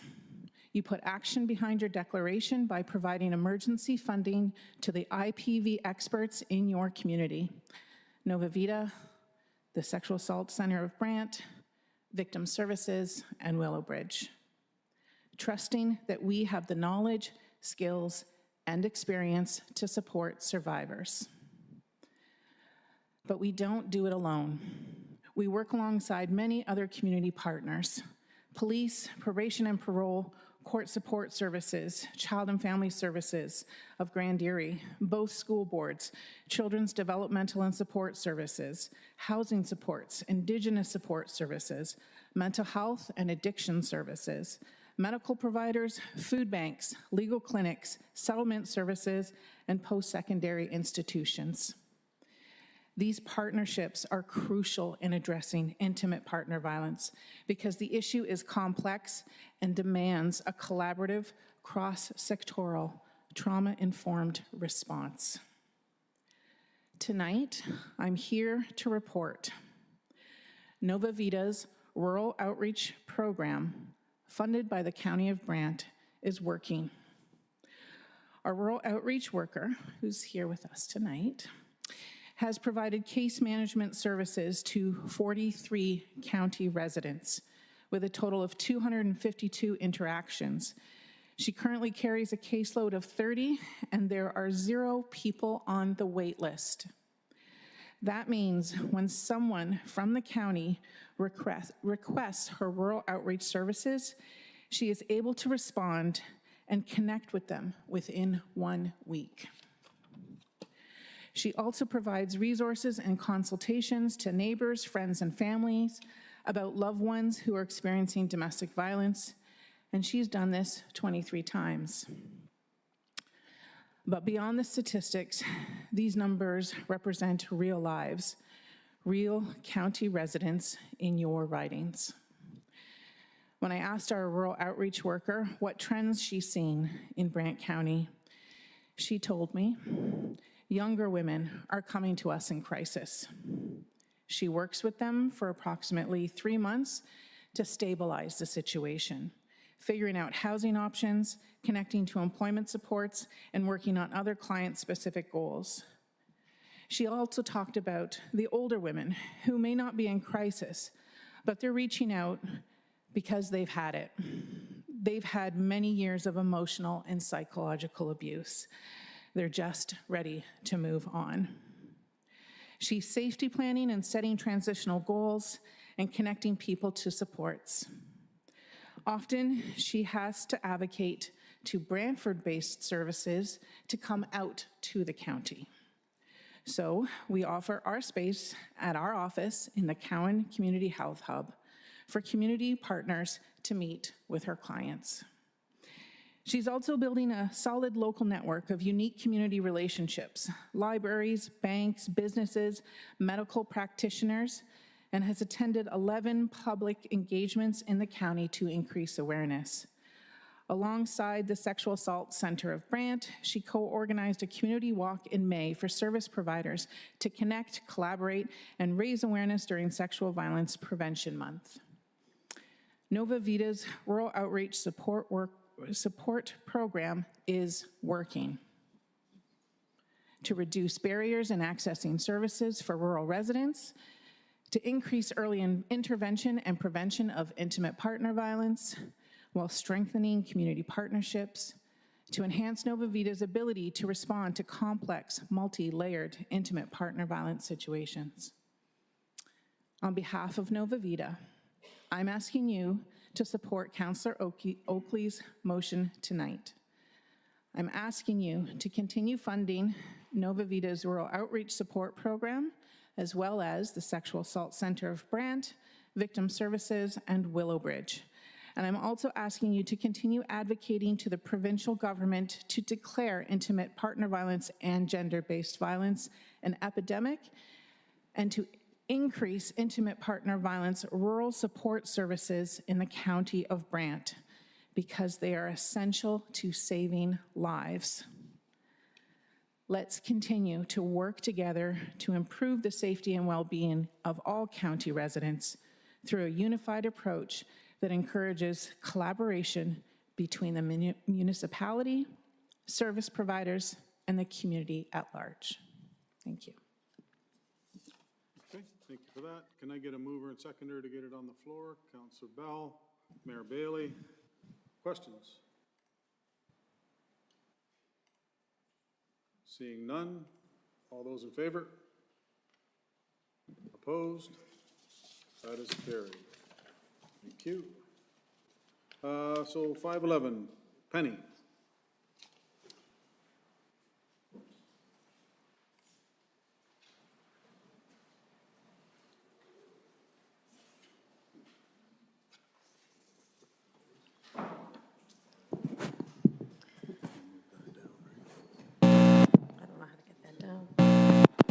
Can we move the whole thing down? Oh, does it go down any? You can move this down. That's even better. Thank you. When you're ready there, Penny. Okay. Thank you, Mayor Bailey, Chair, and councilors for allowing us to present today.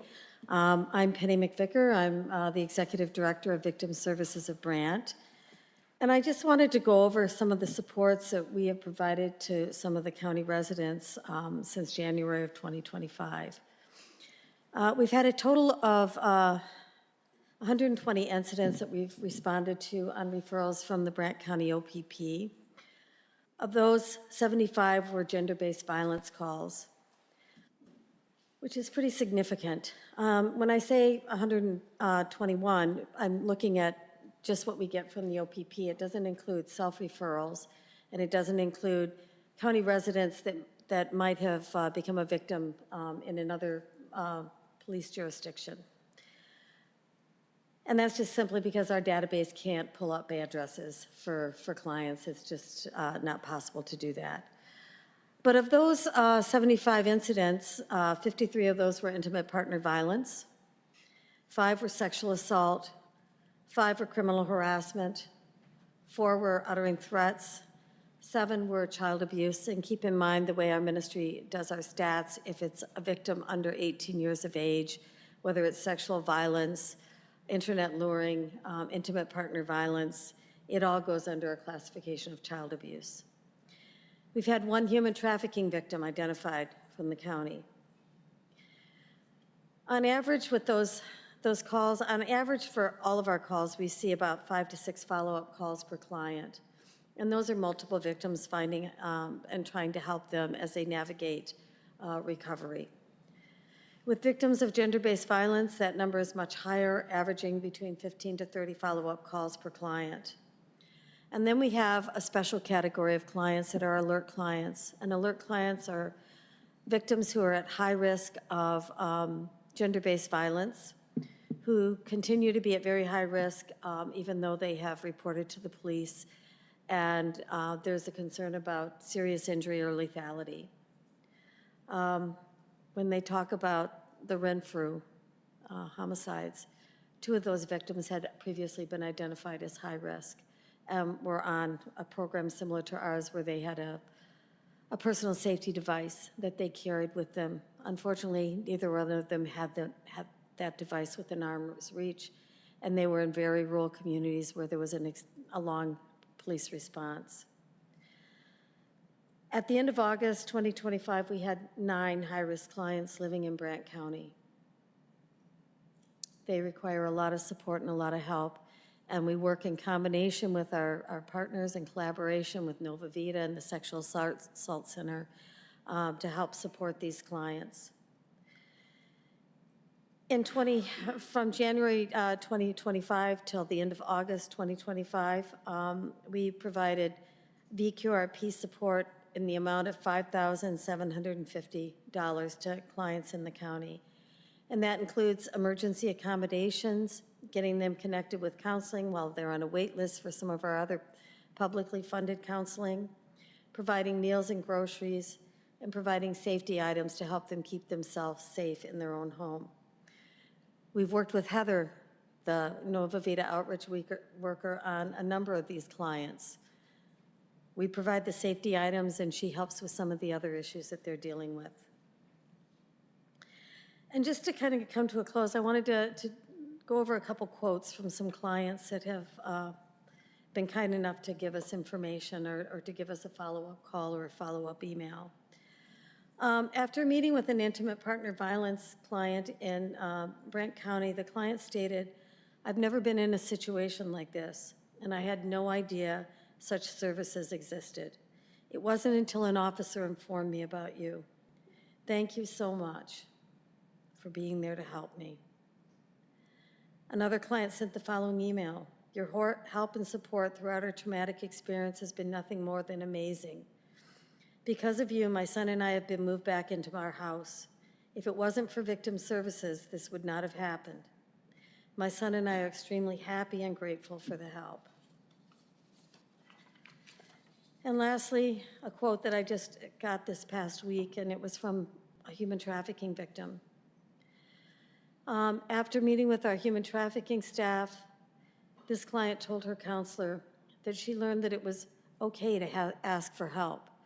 And that's one of the big first steps for any victim of gender-based violence, is being able to take that first step and ask for help.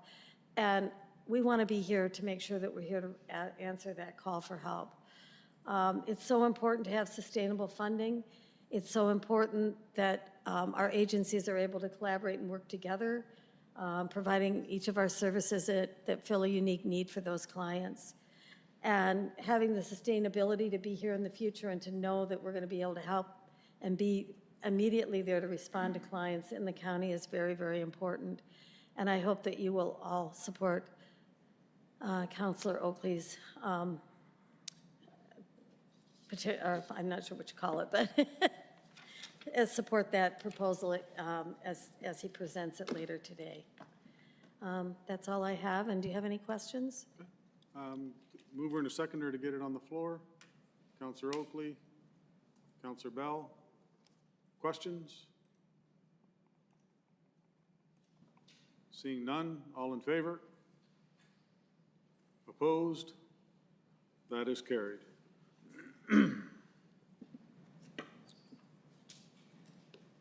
Okay, moving on, our last delegation of the evening, Dave Scott, regarding MDS requirements.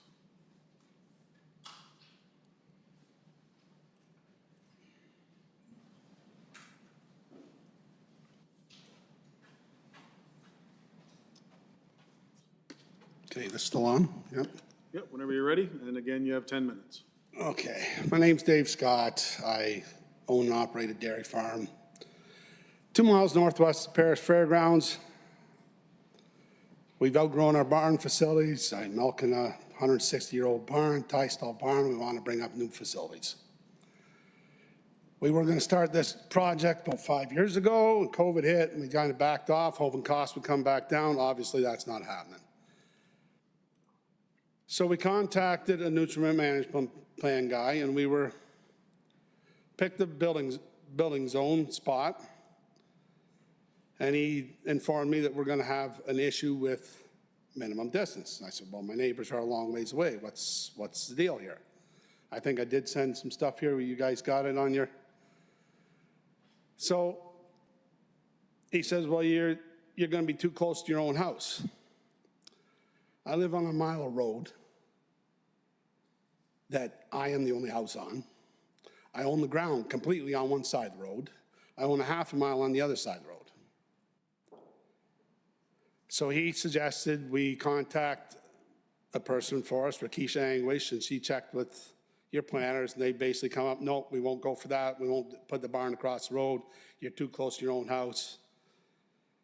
This is happening. We're building new barns. I'm in a facility that is outgrown. We want to start with a fresh new facility. We don't want to have to move barns in around our other barns and have to do it. And I live in a spot where I'm not on flat ground. I'm on a clay knoll on one side where my buildings are, and there's another clay knoll on the other side of the road that are the same thing. There won't be any much excavating for a barn. Everything would work out good. Now, I'm told, okay, we can apply for a variance. So we find out that a variance, for me to apply for a variance to my own house, is going to cost me $25,000 because it was put, the minimum distance stuff was put in the official plan last October. Before that, I don't know what the cost exactly is, but I know we were involved in one once before. It was under $2,000. One of my questions is, why did it get into the official plan that way? Why is the cost to ask for a variance jump from a couple $1,000s to $25,000 because it's in the official plan? Is there more work need to be done, or is it just a money grab? Anyways, I don't know.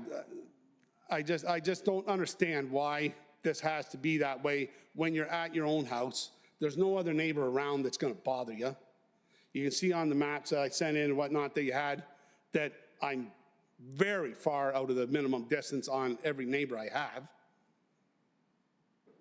We have since decided that we probably aren't going to continue on with this, but you need to make this better. You're handcuffing our agriculture sector. By putting it in the official plan, you handcuffs us to ask for permission for something. You put it in there at $25,000 fee. Somebody wants to build a garage in town a little close to the thing. Is he going to pay $25,000? Probably in the official plan, it's 4 feet away from the fence line.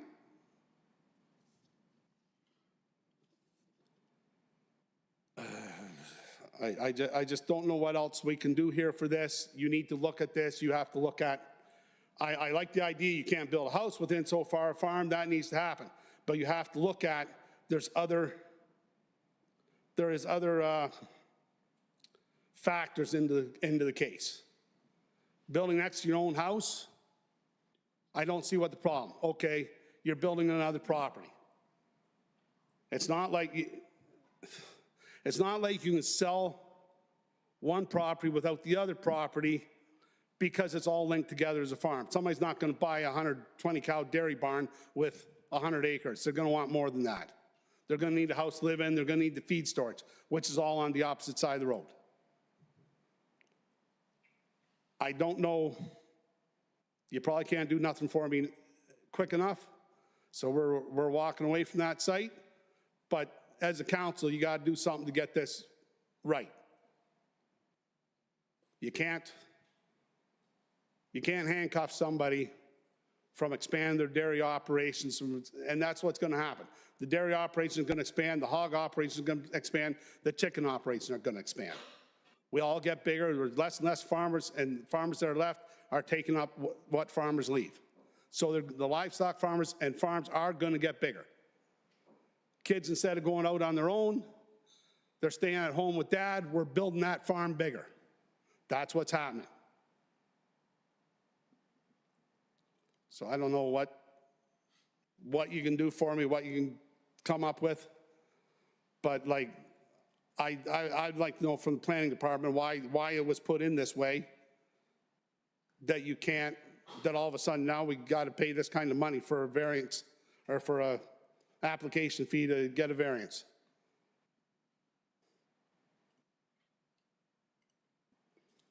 I guess that's all I got for now. Okay, thank you for that. I'm going to move her to get it on the floor. Councillor Howes, Councillor Coleman. 1 second here, committee. Can I go to staff here for a response?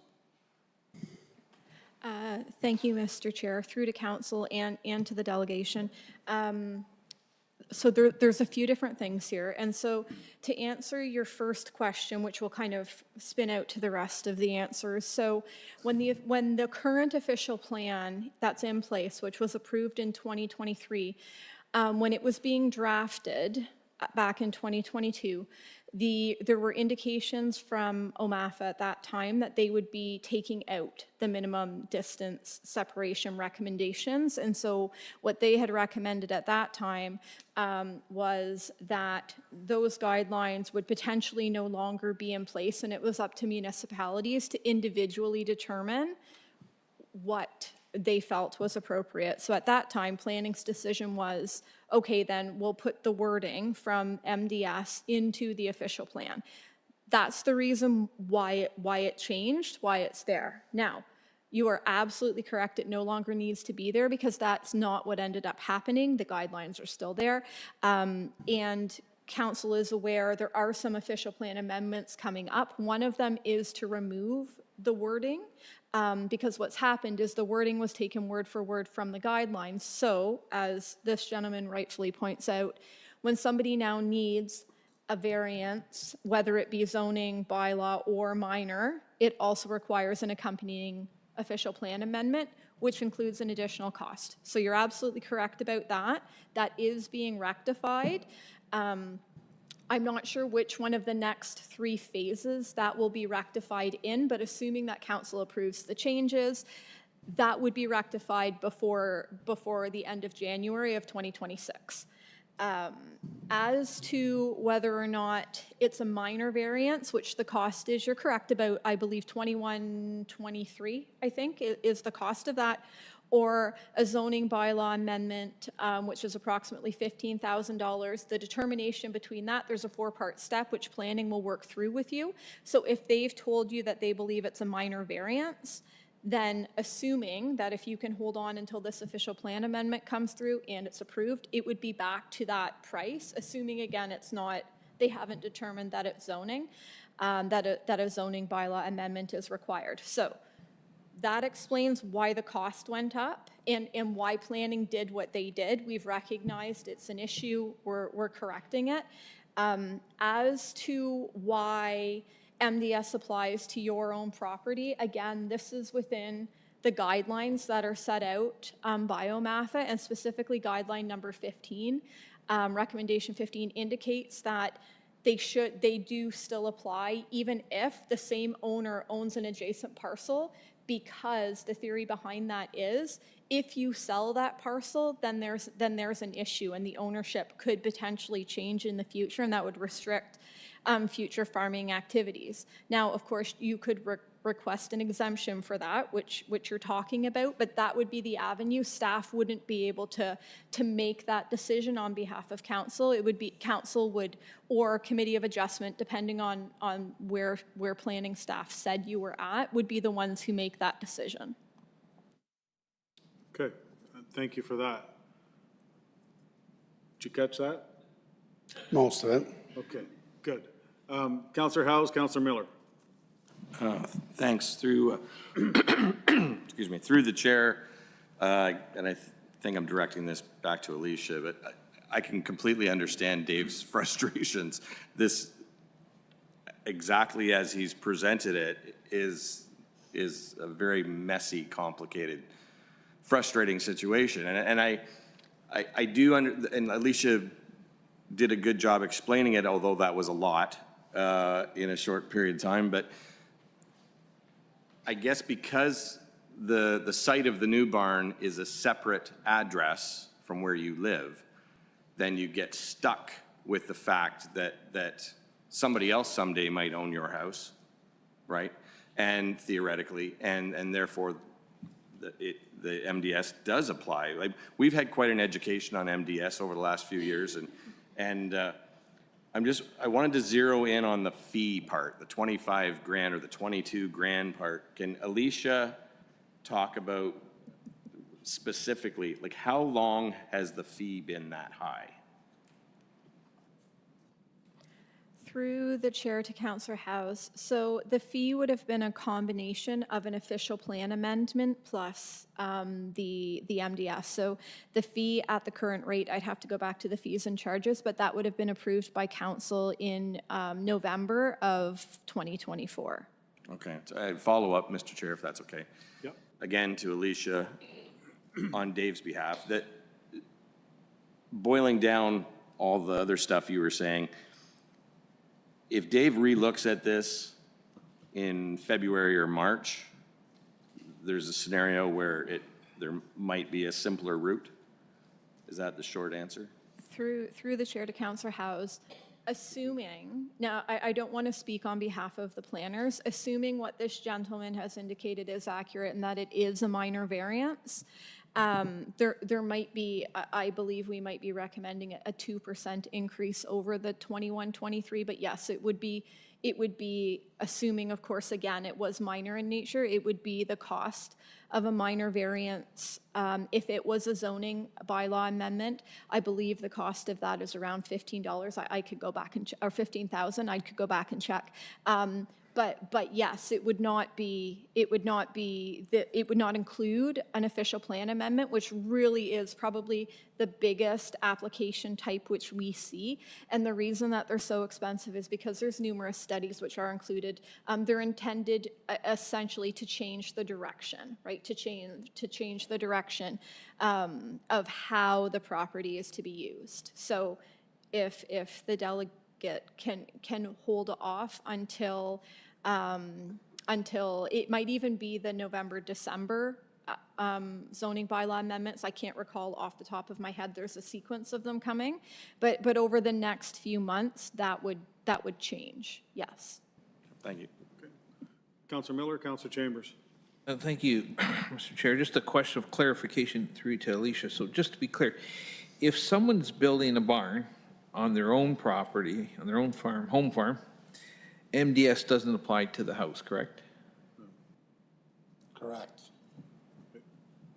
Correct. Okay, but the issue we're facing here today is it's a separate property. That's the nut of it, I guess? Through the chair, that's correct. It's a parcel across the road. Okay, thank you.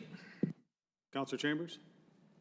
Just a question through you to Alicia. Specifically, does the municipality have the authority to waive the requirement of an official plan amendment?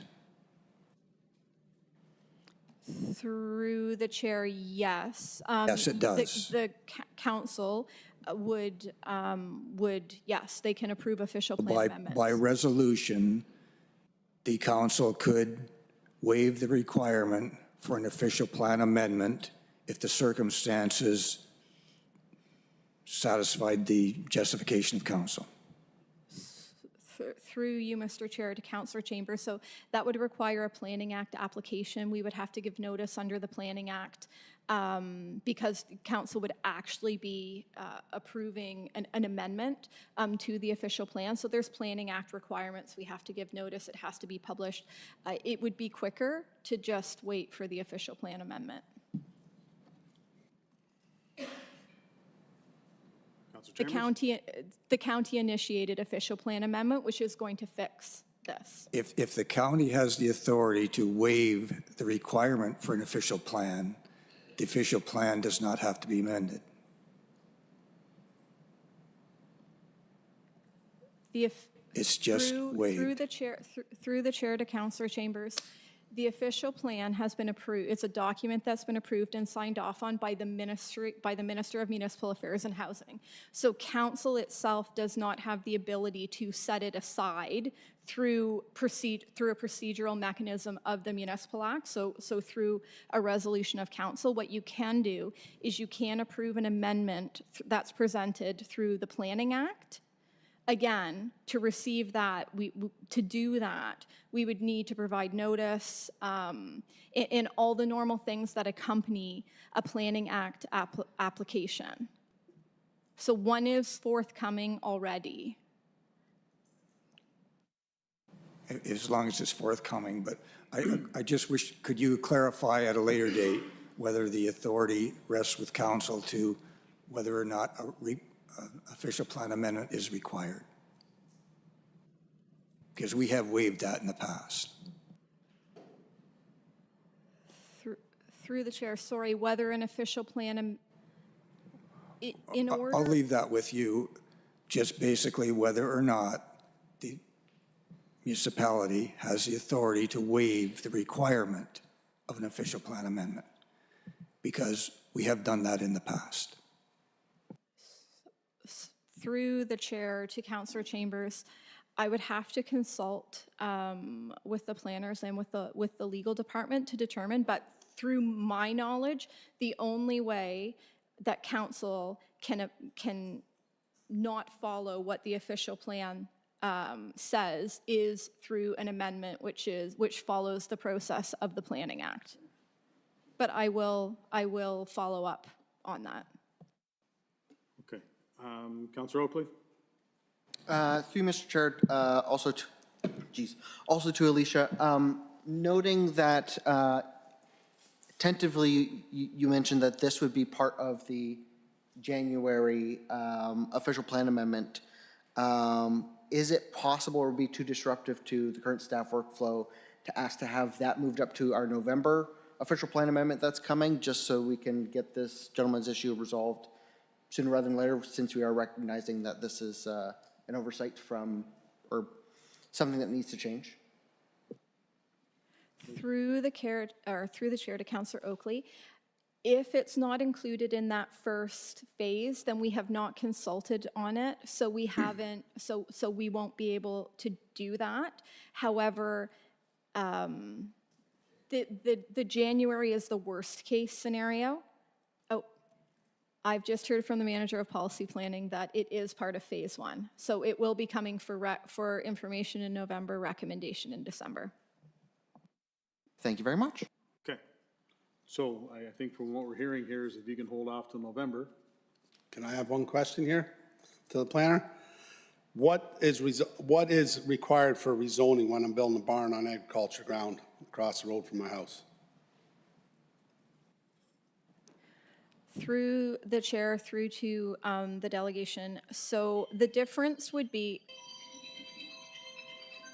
That's me. So what, that would be whatever you had met with planning about, and what, did you do a pre-consultation? Have they indicated what you needed to provide? They didn't really do that. We talked over the phone. Basically, it was the case, no, you're not gonna do it. We're not gonna support it. You're not gonna do it. So with the $25,000 fee, I wasn't putting money into a case that, by the sounds of it, what he said to me was, I'm gonna lose and we're not gonna do it. So why would you dump $25,000? He even went as far as suggesting tearing my house down to build a barn. Now, that wasn't a very good comment for him, so I didn't care for that. Through the chair to the delegation, what I would suggest to you is reach out to planning tomorrow, or you can reach out to me. My name's Alicia, and we can get you in, and then they can have discussions about what what types of reports they would need to substantiate it. So again, there would be a difference between zoning and between minor variant. So we can have a chat. You can have a chat with the planners about what that would look like.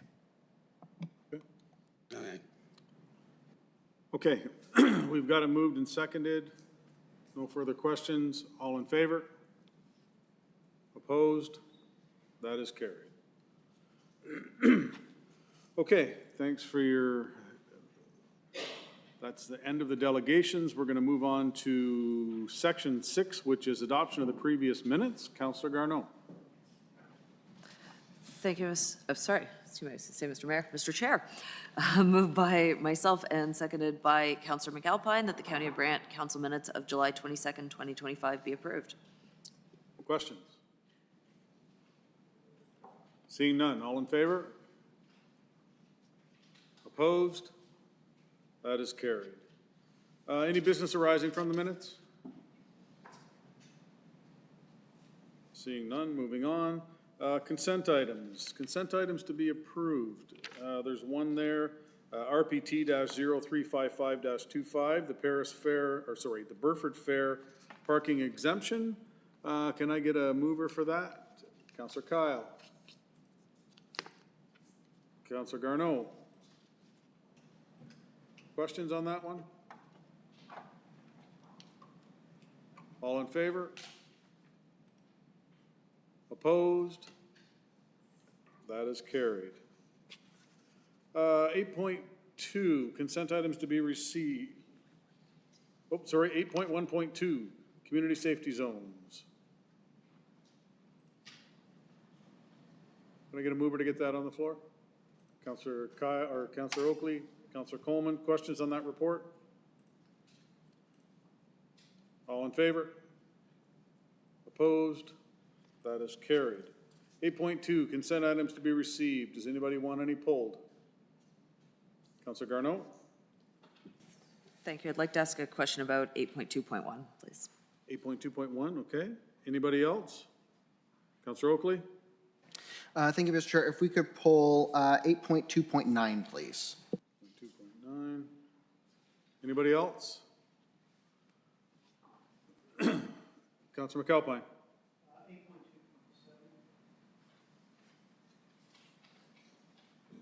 8.2.7, just for a question. Okay, any others?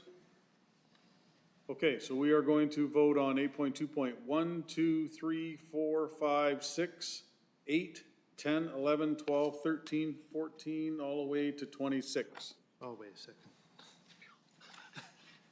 All those in favor? Opposed? Those are carried. Councillor Garneau, 8.2.1. Thank you, Mr. Chair. Through you to Heather. It is page 167 when the analysis is on the different departments under taxation and corporate finances. There's a note that property tax supplementaries are projected at only 1.9 million, slightly less than the 2.1 we'd projected, but that this difference is being covered by the penalties and interests revenue coming in being over budget. I wonder whether you might be able to speak to whether we've seen an increase in folks who are behind on their property taxes, and that's contributing to this. Thanks. Heather, you're online. Go ahead. Nope. Yeah.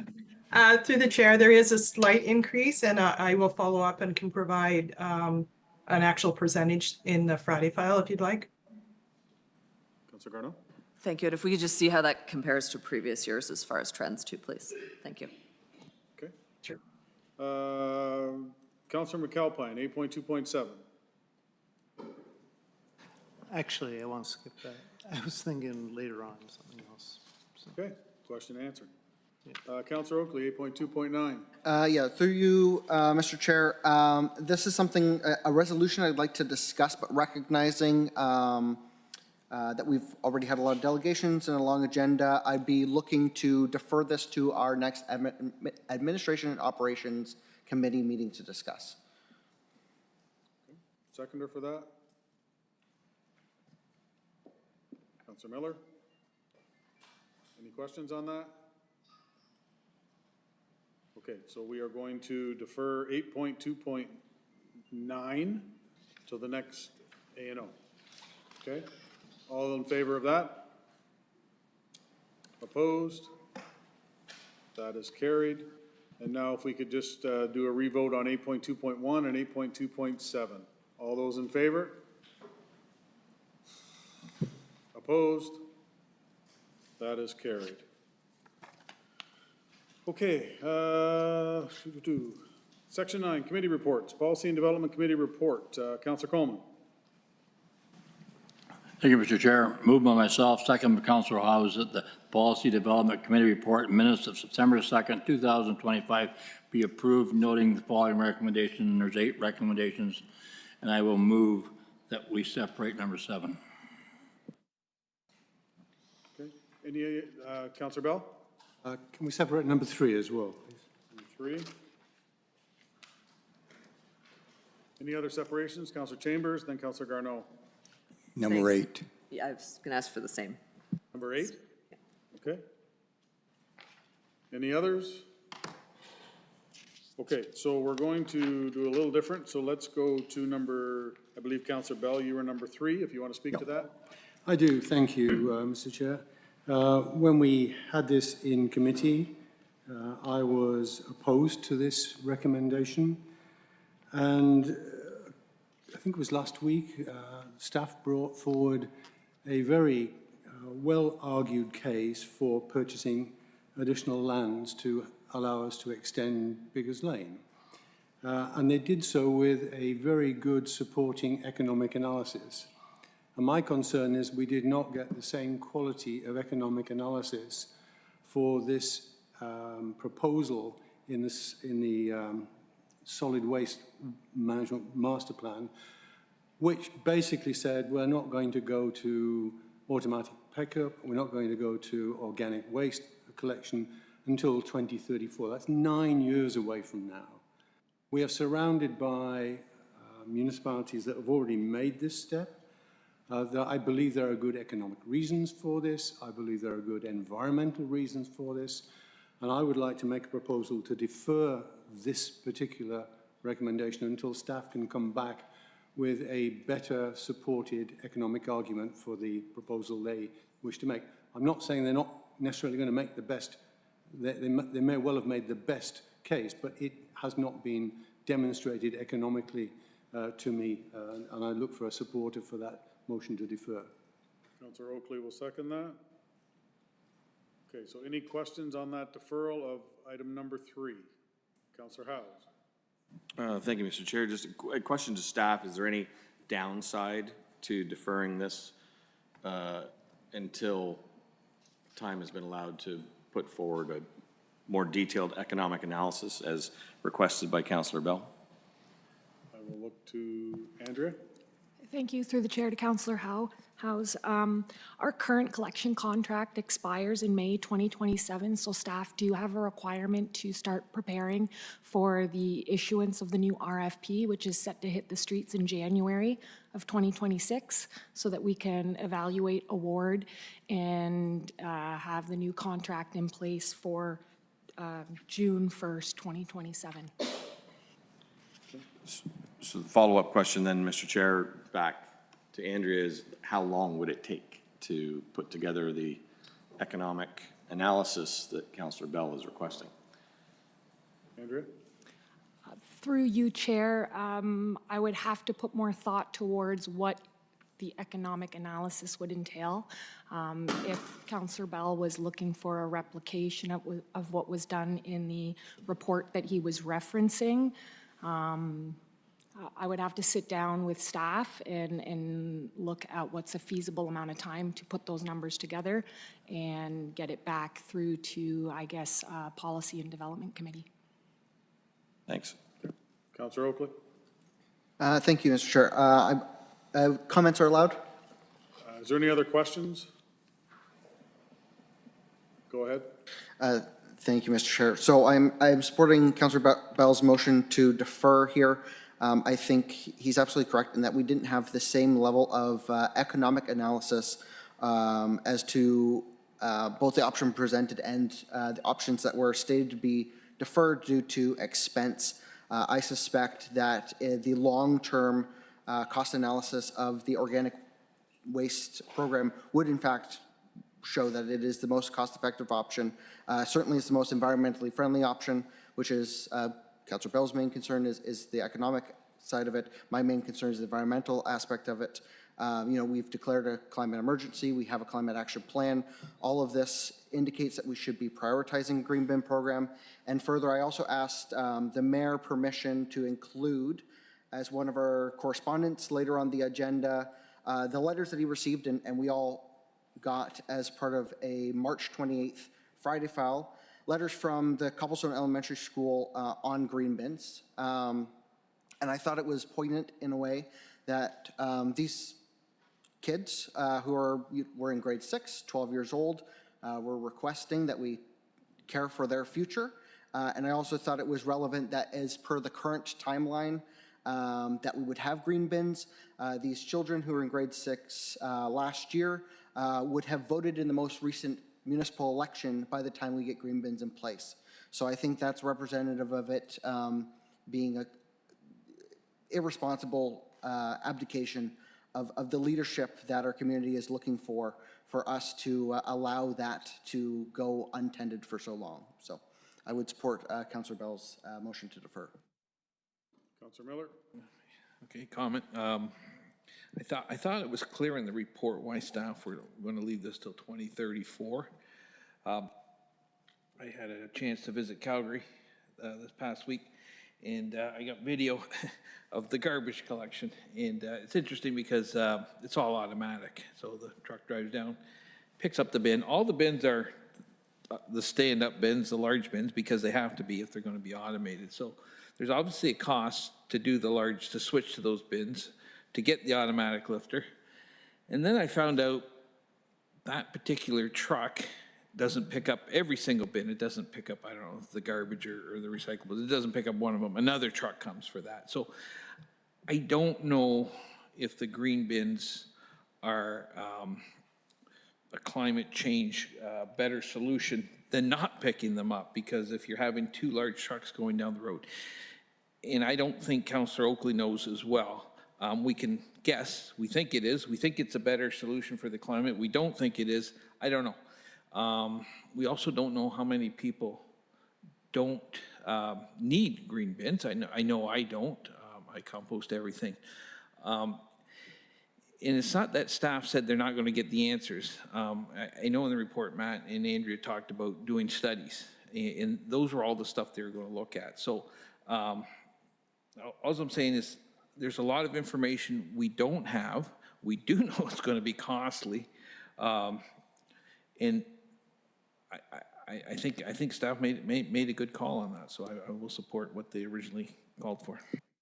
Okay, so I've given a little leeway here. We're kind of getting off the deferral, okay? So we appreciate what the number 3 is all about. So let's speak to the deferral. So if you have a question or a comment on the deferral, I will hear that. Councillor House. Thank you, Mr. Chair. Specific to the deferral, and I respect where Councillor Bell's going, and a thorough economic analysis is always a good idea. But my interpretation of the information we've received from staff recently is that logistically, moving towards organic waste collection in the next year, maybe 2 years, is virtually impossible anyway. And so I'm not, I wouldn't want to see us endangering getting the RFP out on time and in exchange for having staff put a lot of time into the economic analysis, when we're not in a position to change directions in the short term anyway. So just for that reason, I'm not prepared to support Councillor Bell's direction.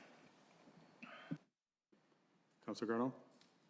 Thank you, Mr. Chair, and I'm inclined to agree with Councillor House. In addition to the materials that were circulated at the Policy Development Committee, we did receive a Friday file last week that provided further analysis, including some of those logistical challenges. And I think we should go ahead as written, because one of the things that's going to happen over the next several years is we're going to put the teeth in place that allow us to enforce the use of the green bin. Whereas if we were to delay right now, not only do we risk getting the most competitive pricing that we can for existing waste management, we also risk introducing a program that we can't really enforce, which seems counterproductive. So thank you. Okay, so no more questions on the deferral itself? Okay, so all in favor of the deferral of item number 3? Opposed? Okay, that is defeated. Okay, so we're going to move on to number 7. Councillor Coleman. Thank you, Mr. Chair, and We'll vote on them when we're done. Yeah. we good? Yep, number Thank 7. you. I did not support this recommendation that committee meeting, and I still not can support it. And I thought back here a few weeks ago that Mr. Mayor and Councillor Kyle and Councillor Garneau and I attended a little church service down to the lower end of the county. And it's a church that has got some problems and trying to keep the thing running, and even though they have only one service a year as to keeping the update and whatnot, they need grant money.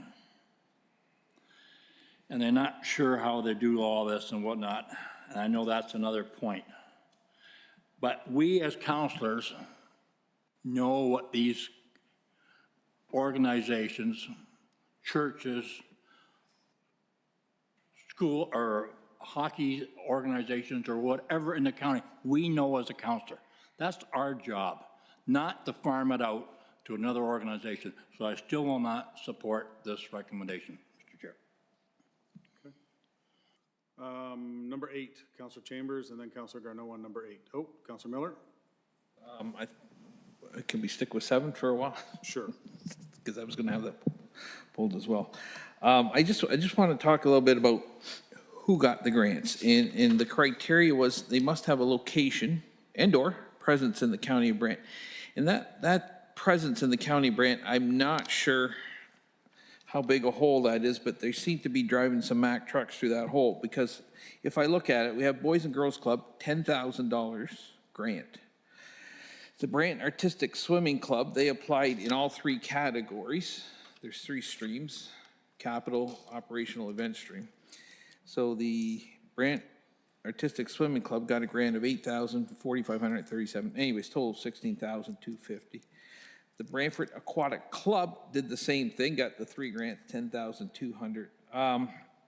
The reason I point those out is because I know the Burford Optimist Club applied for grants in all 3 streams and got turned down for all 3. Now, the Burford Optimist Club has invested hundreds of thousands of dollars in our community. The Brant Railway Heritage Society, again, I don't know how they have a presence in the county. They don't even have a website, but they got $6,500. The Sanderson Center, where the Brantford Symphony Orchestra plays, they got $38.33. The Guitar Society of Brantford, again, $28.33. Arnold Anderson Sports Fund, they ran a charity golf classic and they got $4,400. Now, we talked about maybe not giving money to a group that then gives the money to other groups and takes the credit. So, but we haven't implemented that policy. The Brantford Harlequins Rugby Club got $31.67, and I only bring that up because I know the Burford Hockey Association got nothing. Workforce Planning Board, they got $4,000. I don't know how they do that. They're not even a charity. So I don't want to belabor the point too much, but there seems to be a lot of, from my point of view anyways, concerns about that clause that they must have a presence in the county of Brant. So on that note, I will ask for an amendment to the policy to that particular clause that they have a location and/or 50% or more of the people they serve be county residents, and looking for a seconder. Councillor Howes will second that. Okay, so we're looking for at least 50% is what you said, Councillor Miller? Yeah, big debate about it, but we could go, I don't want to exclude anybody, but I'd like to capture as many good groups as we can. And all the groups I did mention are good groups. I have nothing against them. It's just that they are getting money at the expense of the ratepayers and the groups in the county. So if they're serving at least 50% of residents, county residents, then they should be considered. So that's a motion. We've got a seconder on that. Any questions to that amendment? Councillor Oakley? Through you, Mr. Chair, to Councillor Miller, perhaps to staff. I'm just curious, this clause, one of the other concerns we had expressed last time we had this conversation was the difficulty in the paperwork submission. I'm just curious as what that would look like to, that's an additional piece of paperwork I think we're asking for there if we're asking for specific numbers. And all organizations might not collect addresses. I think that might be a tricky thing to enforce. Not that I'm necessarily opposed to it, but it may be a tricky, requirement to jump through that hoop. Councillor Miller? They do have to, in the paperwork, they do have to fill out how they have a presence in the county of Brant. I don't think this would add any more paperwork. Instead of that little clause, they would just have to say, are you serving 50% or more county residents? I don't, nobody's asking for addresses or anything like that. Councillor Garneau? Thank you, Mr. Chair. And I think where Councillor Miller is going with this is the feedback that we've had from the broader community that our county community, that they didn't all see themselves reflected in the awards that are given. Anticipating that the original resolution will likely go through, I will support Councillor Miller's amendment, because I think in the absence of bringing things back in-house, that this is perhaps the best intermediary of that. But when we get back onto the main motion, I'd like to comment as well, please. Okay. Councillor Chambers? I understand where Councilor Miller is going with this, and I understand if we do continue with the community grants program, it needs to be changed, and that's a change that should be made. But having said that, I agree with Councillor Coleman. I do not support putting our grants program to the community grants program. I think we had an example tonight where several organizations came with basically a request and a justification for a grant, and we've given them in the past. If those organizations are put to the community grants program, council don't even hear that. We don't have an option to hear what they're asking for and what they're going to be using it for. And that's wrong, because we should hear that, because it makes sense. The organizations tonight made an excellent case for grant funding, and that's what we've always done. That's how they got their grants in the first place. Had they been associated and gone through the community grants program, I don't know whether they could meet this 50% county requirement. I don't think they could. So that would cancel that. Like, it's just not the way to do it. We need to do it around this table so we can hear the organizations make the case, and they can make good cases. And it's not hard. Maybe you don't agree with them. Maybe you do. And that's a council decision. A council decision, not a decision of a board that we won't even see the applications. I don't know why the Burford Minor Hockey Association didn't get a grant. I didn't even know they applied. Same with the Optimists. I'm an Optimist Club member, and I didn't even know they applied. And I don't know why they got turned down. I don't even know what they wanted the money for, and I should know that. Maybe if the Burford Minor Hockey Association came and made a presentation like we always used to do, maybe they would get a grant. Maybe they should get a grant. Okay, so I don't know. Sorry to interrupt you. I'm going to jump in here again.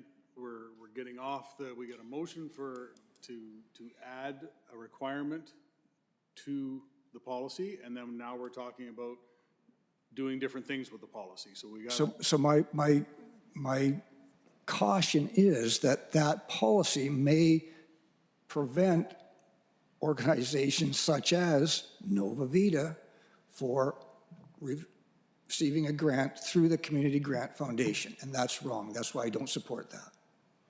Okay. All right. So, Councillor Miller, you've got a motion that's been seconded to the motion.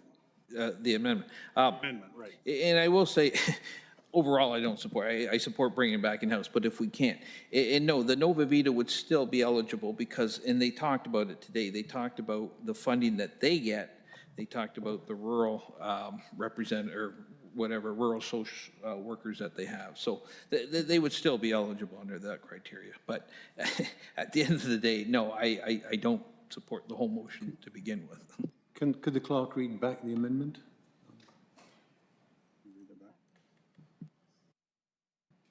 Okay, so my understanding of the amendment is that there be a clause in there when it speaks of representation in the county that it's got to be at least 50%. Just to remove the, have a location and or presence in the county of Brant, and that presence needed to be flushed out a little bit more. And it said that in Heather's report back in June or July when we got it. Yeah. Okay, Councillor Bell. So just for clarity, I'm not quite sure exactly what Councillor Miller means. Does it mean that 50% of their activities have to be conducted in the county or for the benefit of county residents? Is that what you're saying, David? I think that's a better way of saying it, but yeah, 50% or more of the residents served, or 50% or more of the people that they serve be county residents. Okay, yeah. Okay. Councillor McAlpine to the amendment.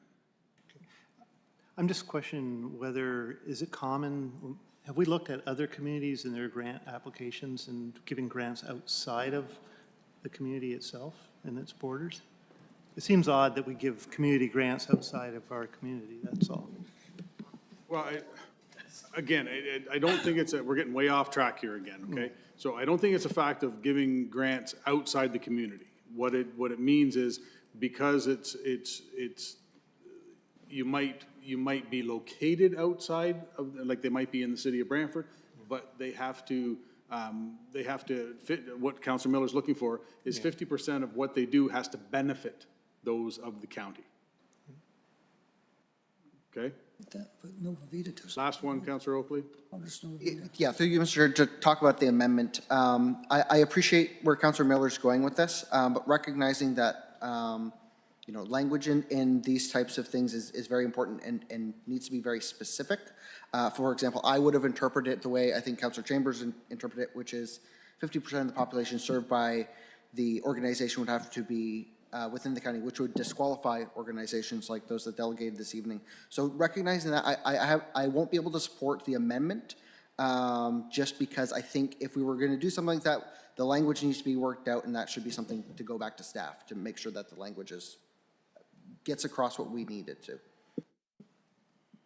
Okay. So right now, we have an amendment to the motion on there from Councillor Miller and seconded by Councillor House. Councillor Miller, since it's your amendment, this is the last one. Who seconded it?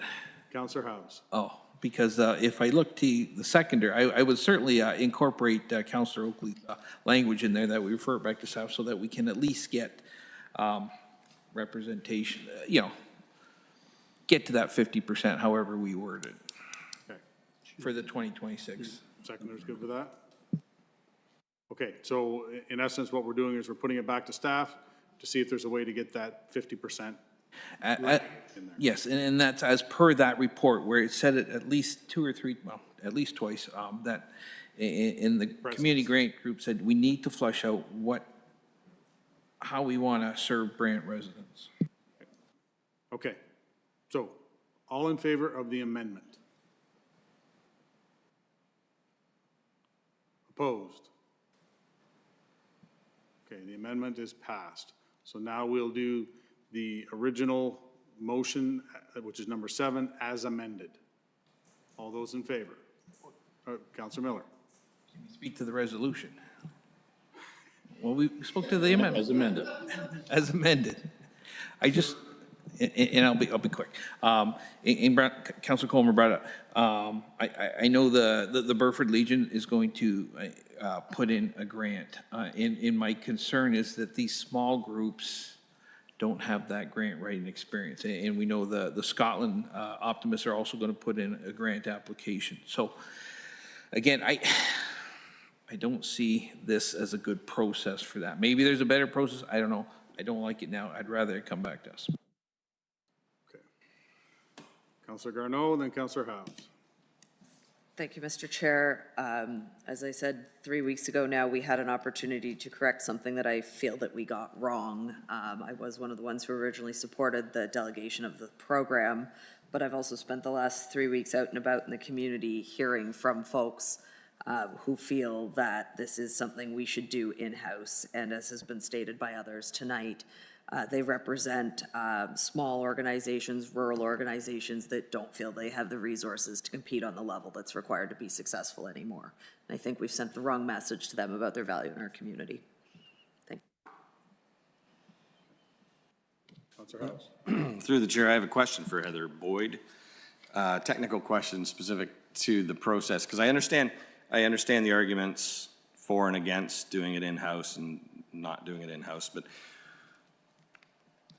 if, the folks who want it to be done in-house and want to be able to sit and evaluate the proposals from the applicants and they see that is an improvement over having somebody disqualified and you don't know why.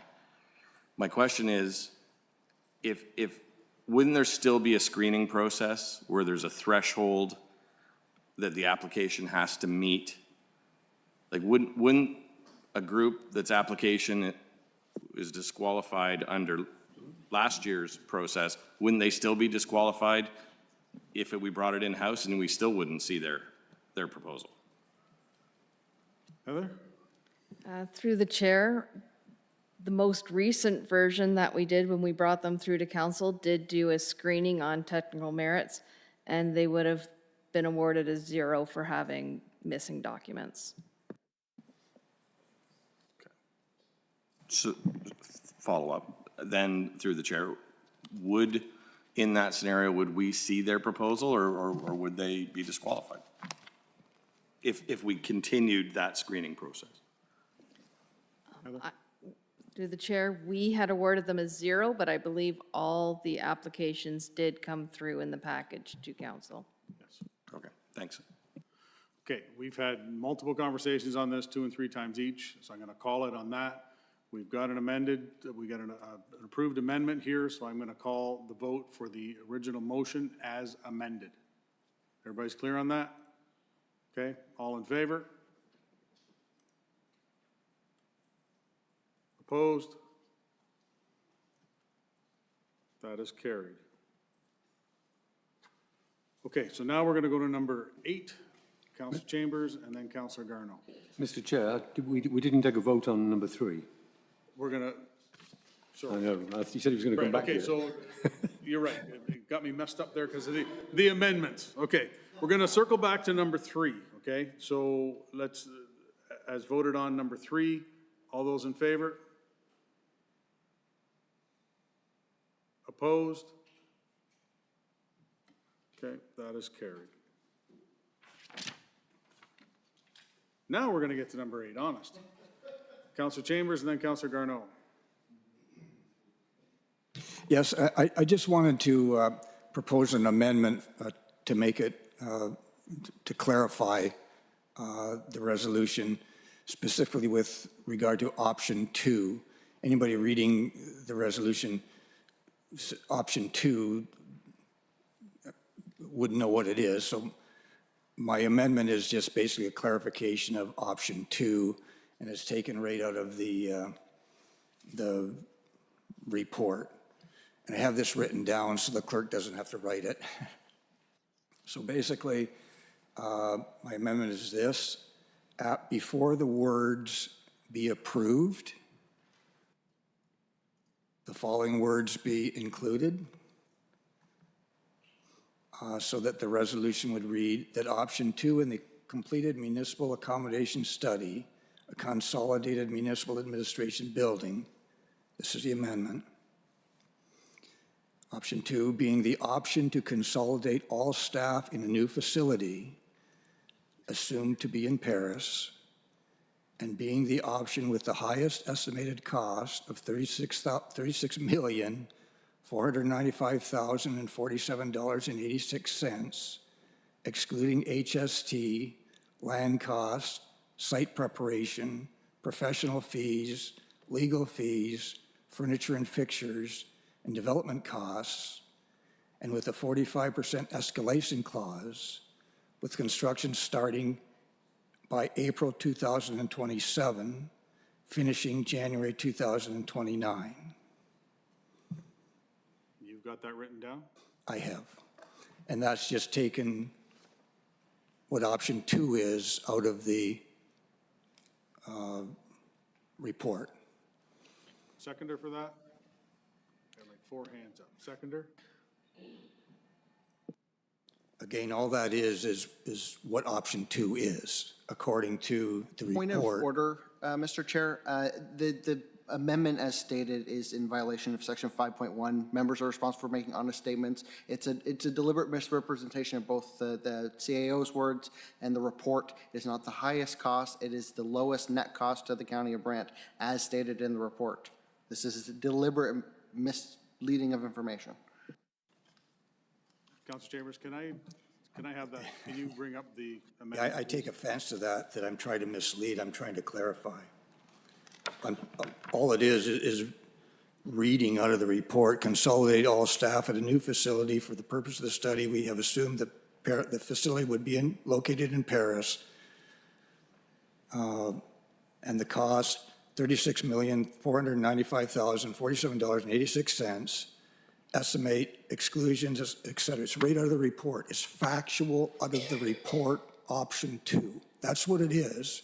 I'm not making anything up. That's option 2.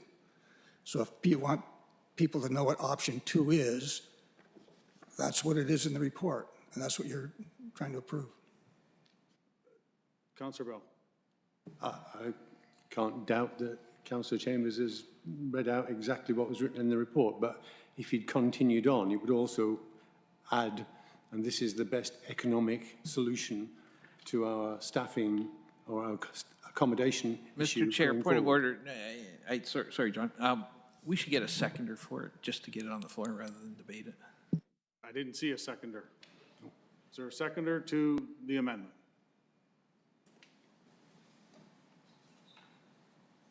Okay, there is no seconder, so there is no amendment. And my comments are not needed. Councillor Chambers, anything else? Could I ask a question? What is option 2?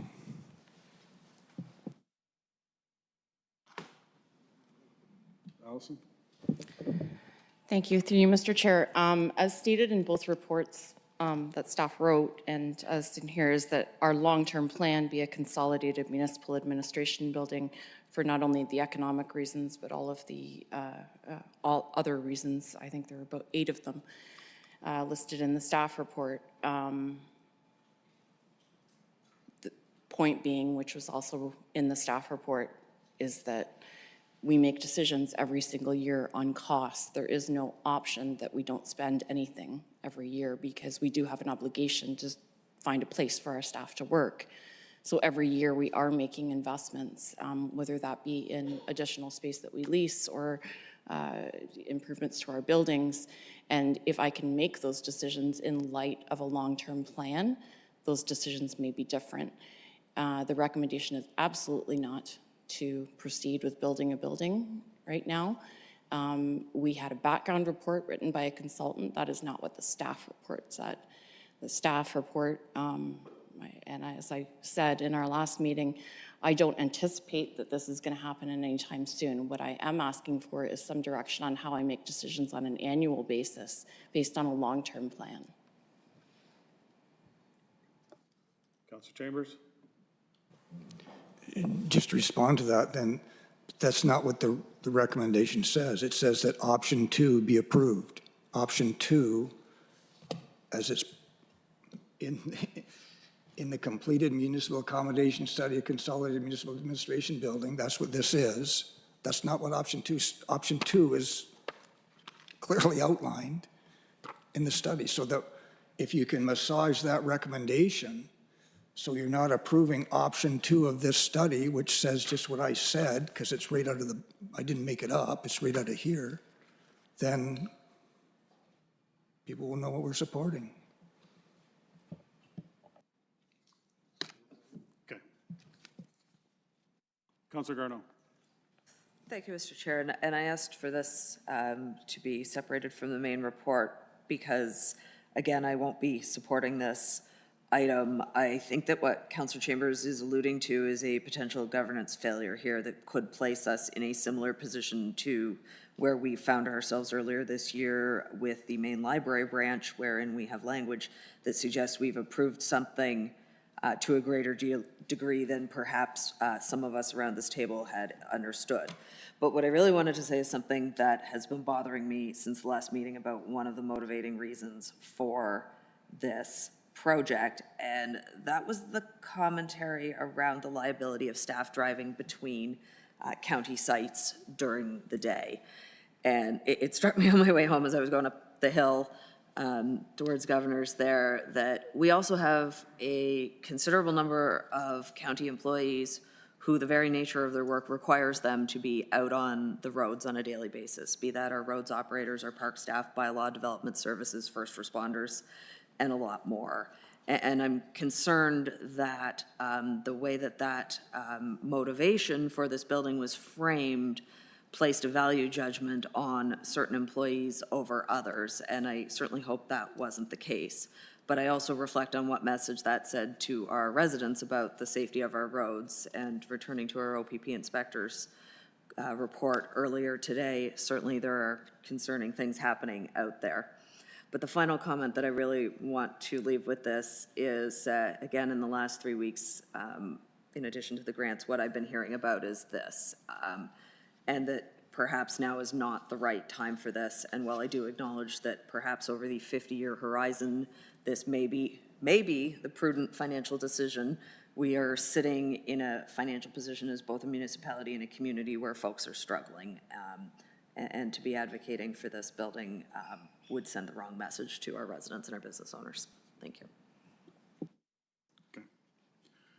Councillor House, to number 8 specifically. Yeah, thank you, Mr. Chair. And, there are people around the state, this horseshoe that support this and some who don't. And I believe that the way it's written now, with the reference to the completed municipal accommodation study, allows anyone reading this to know that there is a more detailed document worth reading about it. And I like the fact that the last part of the sentence says, and that staff proceed with the first phase being a county-wide site review process, and not specifically assuming that it's going to be located in Paris. So I think all of the arguments have been made tonight and in our previous, at the policy development meeting. Let's call the vote. Okay, so number 8, there was Councillor Chambers. I have another amendment that I would like to put forward, and I'm concerned that if we approve option 2, in order to change anything away from option 2, we've got to go through a reconsideration, and we did that with all that kind of stuff.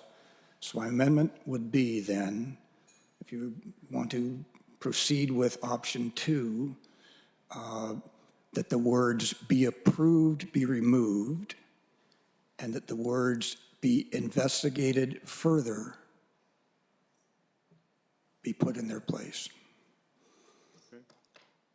Councillor Miller, you'll second that? So that allows council to, at some time, if another option comes forward, that they don't have to go back and reconsider or rescind this recommendation. But they can proceed with option 2 if it necessarily goes to its conclusion. So in essence, it's just direction to staff then, because we're not really approving anything, we're just looking for investigation. It's moving the process forward without committing to option 2, which is outlined in here, as I said. And just speaking, if I get a seconder, I'll speak more to that. Councillor Miller seconded it. Go ahead. Historically, when we amalgamated, we were going to build a facility in Mount Vernon, and we approved it. That went on for years. But eventually circumstance changed along the way, and the plan was revised. The school became vacant, so we changed course. That may happen here if we don't start tomorrow. But if you approve this recommendation as such, then you have to have a reconsideration, which has to be 2/3, so 4 people could continue on depending on any option. So it's a very dangerous recommendation. Think back to the library situation. We couldn't reconsider it because we passed a motion approving it. You're going to do the same thing here if something better comes along. So again, hopefully we can, if we can't say what option 2 is, we can at least not approve it and investigate it further. So just to be clear, Councillor Chambers, instead of the "be approved" is coming out, and in its place is going to be "and investigated further," but further investigated, but the last sentence of the "and that staff proceed with the first phase," that stays in. So the only change is taking the "approved" out and "further investigation" be replaced. Okay. Councillor Bell. Yeah, thank you. I mean, I should be supporting Councillor Chambers on this one with respect to the experience of the library, but it's not that long ago that we actually approved the next phase of the Brant Sports Complex. The same wording was used again. And I think the understanding we have to have around this table is approval at this stage means, actually, when it comes to final approval, in the world I used to work in, it was a final investment decision, which was made when you had the detailed cost in front of you, the detailed design in front of you. All we're doing is, in principle, approving that this is the direction we're going to go in. That's what the approval means. And I think we need to be really thoughtful about shifting on this one when we didn't change it on the Brant Sports Complex expansion. We definitely didn't do it on the library. So I think the understood definition of approval here is that this allows us to move forward. We had exactly the same discussion about Salt Springs Road a little while ago. But what did we approve there? We only approved the design, but the assumption was you've approved the whole thing, which we didn't. And I think there's just a question of terminology and understanding. If we can all have a common understanding of what approved means at this stage of a project, this is fine. But you know, I think experience has told us we have differing views along the way. Alison, CAO, would like to speak to this? Thank you, Mr. Chair. I think I've made it clear that that was not I'm not going to rehash it, but in the interest of having my character and my intent not questioned, I would like to withdraw it and perhaps come back with an amended proposal and an amended recommendation to council. Okay. Thoughts on that? Councillor Bell? I don't think Alison needs to do that. I think our understanding of what approved means, we've been through that 3 or 4 times in my time in council. We know that when push comes to shove, if a detailed design is carried out, an option 2 comes back and it's $100 million, we won't approve it. Simple as that. But we will approve the direction of travel. Councillor Howes and Councillor Kyle. Thanks, through the chair. And I guess I appreciate Alison's offer to withdraw it, but I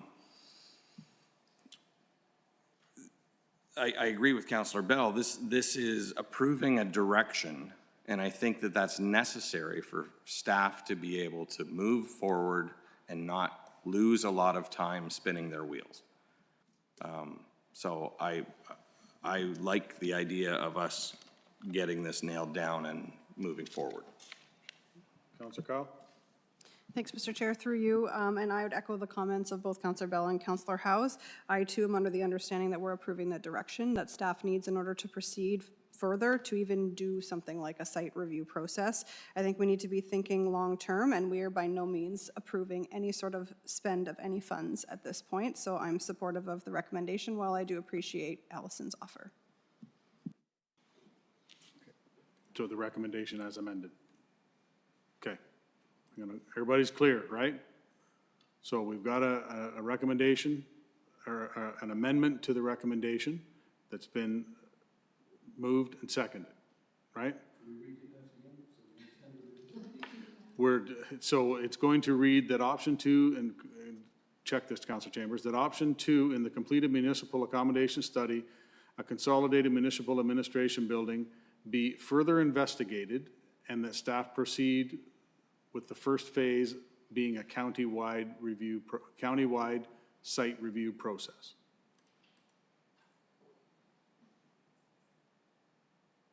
Okay? Okay. So all those in favor of the amendment?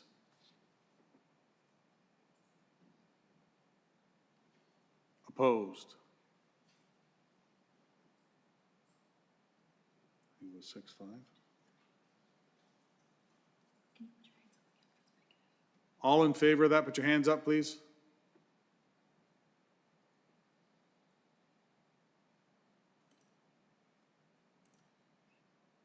Opposed?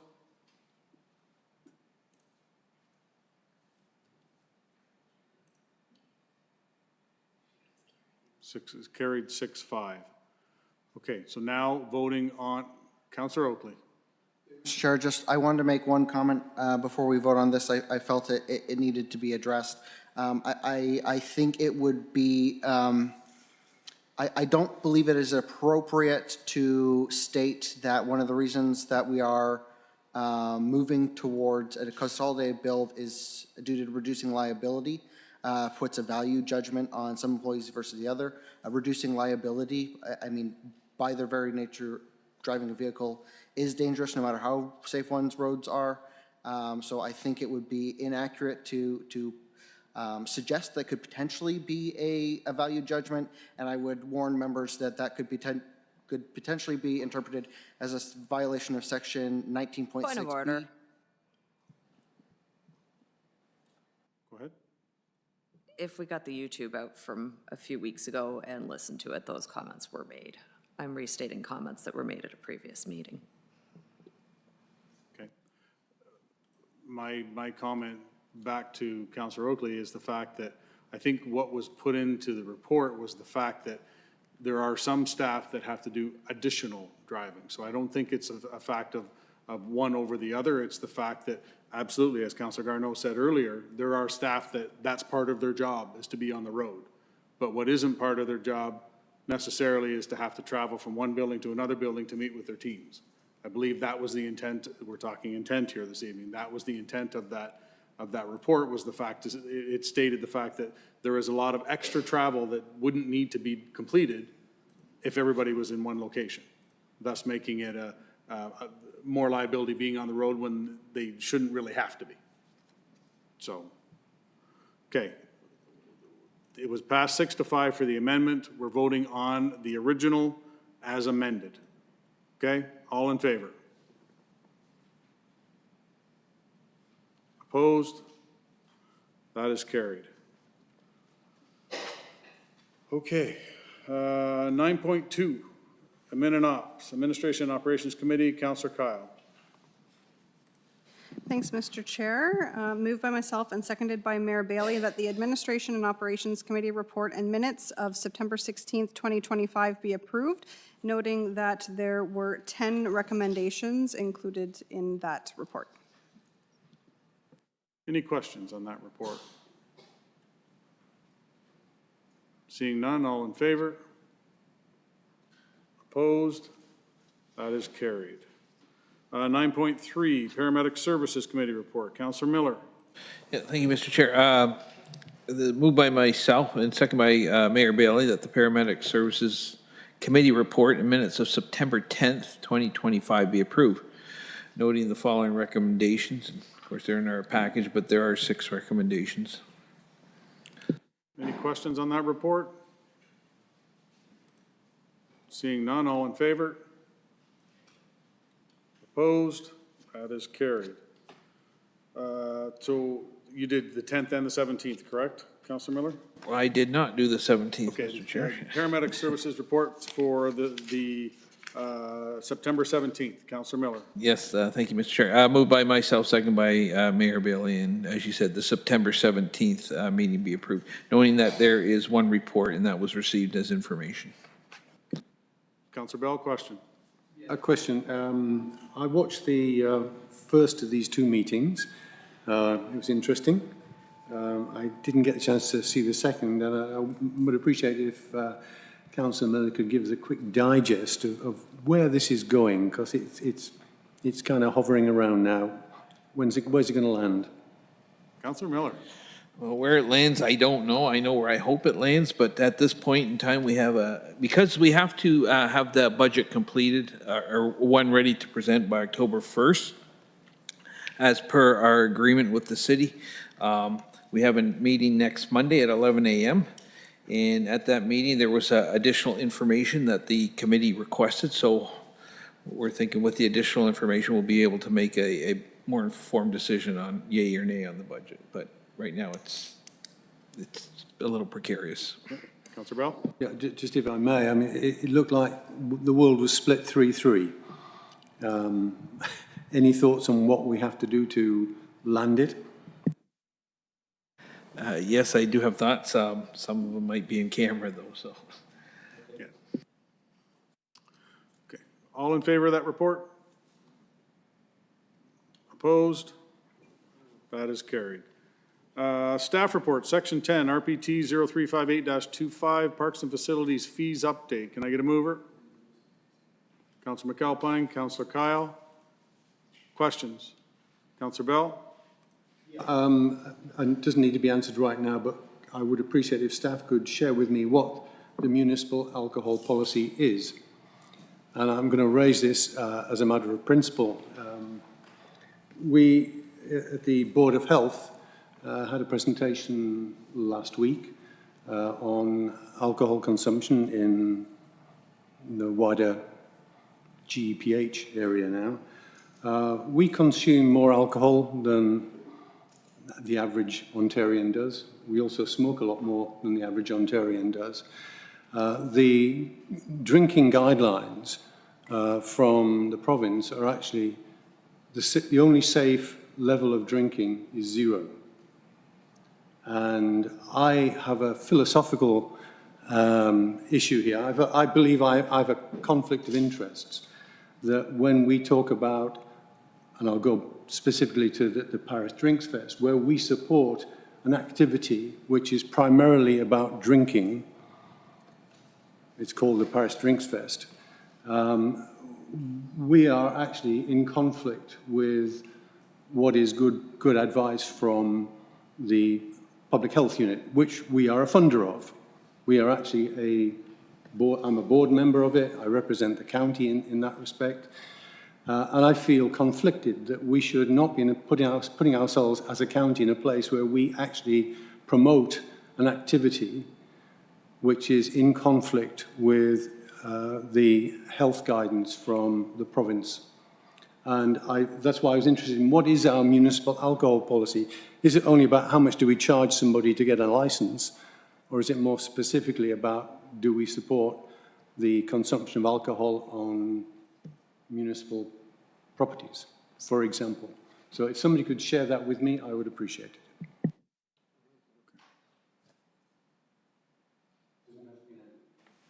Can come later.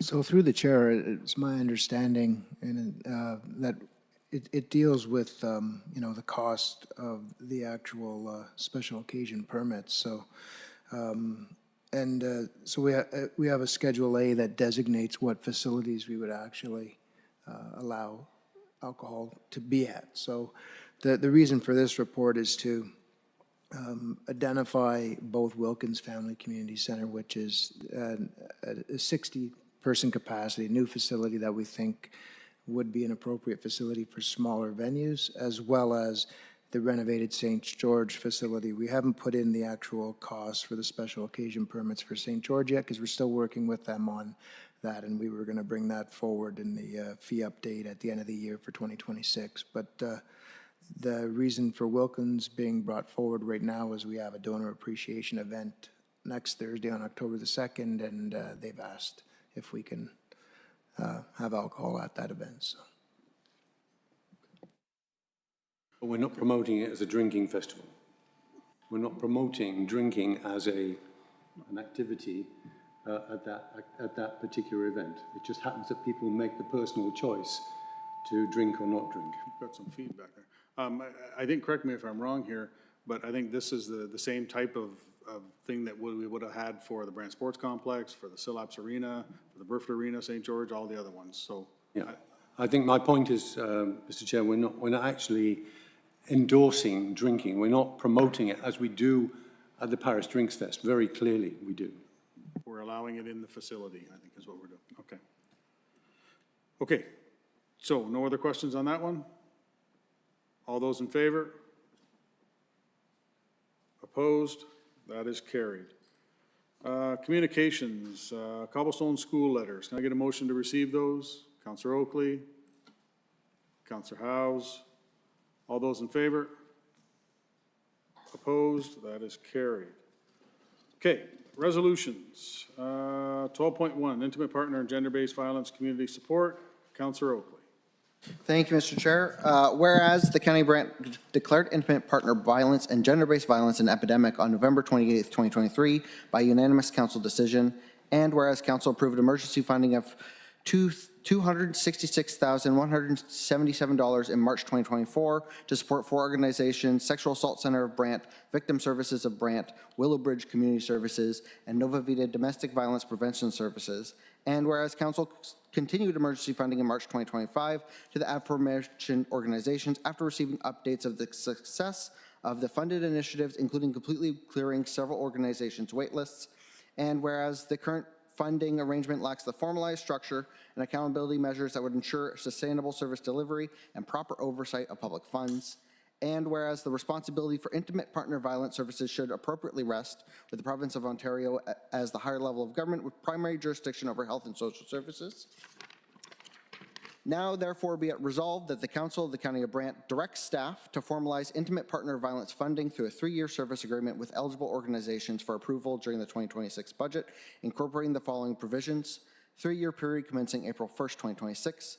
All future intimate partner violence funding shall be allocated to the Brant Community Grant Funding Allocation. Recipients must comply with all Brant Community Grants program requirements, including submission of current organizational financial statements, annual budget, and project-specific budgets, organizational bylaws. Recipients also must develop a sustainability plan as it relates to the programming supported by the funding allotted. To adopt intimate partner violence and gender-based violence prevention as a key advocacy piece of the County of Brant's government relations strategy, with a focus on lobbying the provincial government to declare intimate partner violence an epidemic in Ontario, as over 100 municipalities, including the County of Brant as of November 2023, provide adequate and permanent funding that is responsive to shifts in client demand volumes to organizations that help support the victims of and work to prevent intimate partner and gender-based violence in Ontario. Make clear that the Council's position is that this funding shortfall should be taken over before the county's funding agreement ceases in April of 2029. Direct staff to produce an annual report on the status of intimate partner and gender-based violence funding, initiatives, statistics, and advocacy within the County of Brant. A seconder. Councillor Bell? Okay. And then if I may speak to it. Go ahead. Thank you, Mr. Chair. So I think, we've heard from the aforementioned services.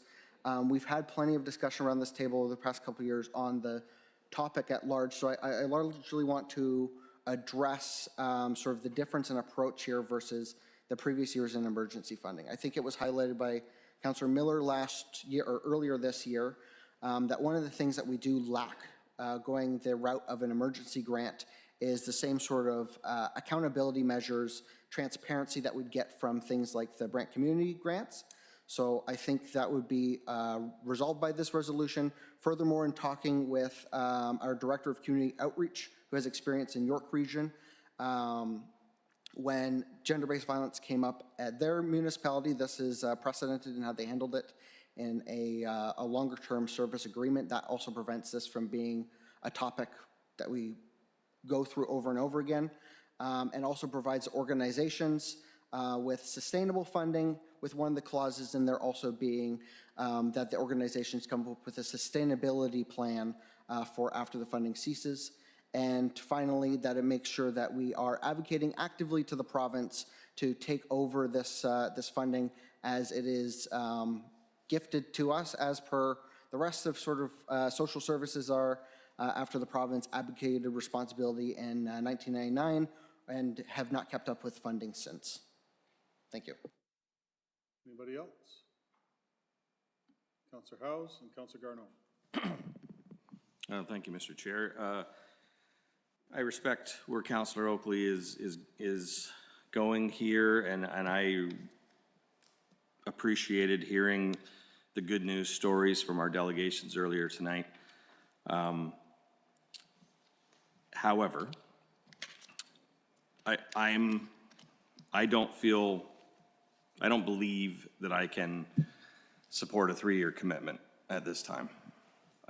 We don't know exactly, we don't know what we're going into for the budget and tax situation for 2026 yet, let alone what 2027 and 2028 might look like. And I just, while I support the cause and I look forward to a discussion about how we financially support these organizations for the coming year, to quote Councillor Oakley, I think this is a topic that we have to review each year.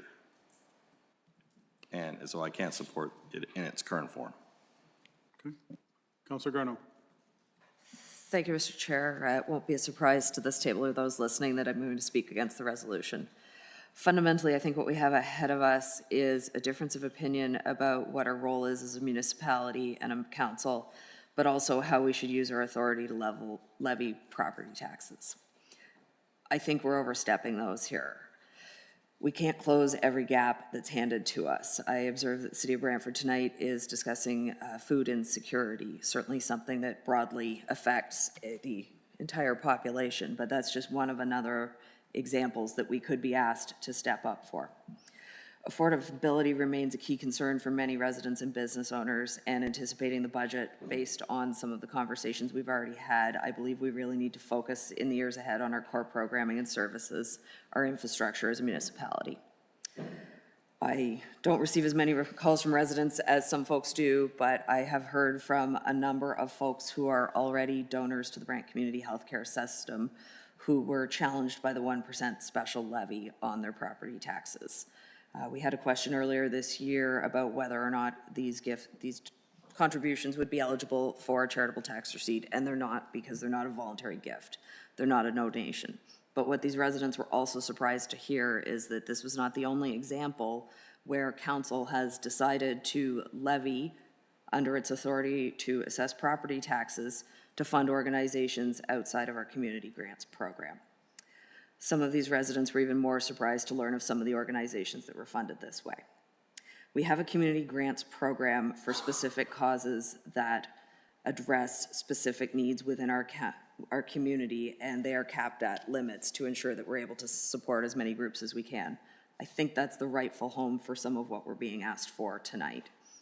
When we look in that process to who receives more than those 5, and 5 up to 15 grants, they're community partners who are operating facilities on behalf of the county in effect. They're Optimus Parks and Halls, they're agricultural societies. We have a Legion roof that we've paid for in recent years. At the same time, we've turned down a funding request from Lansdowne, a school board, and the Woodland Cultural Center, and I often think about whether we made the right decision as far as Lansdowne in regards to the decisions that followed thereafter. The other night, I received an ad on Facebook from the City of Brantford, and it pointed me to a website that they had created about healthy relationships as part of their response to intimate partner violence. I think there's things the city are doing well, I think there's things they're not, but this one much more aligned with what I thought we were going to do when we first approved that resolution in November 2023.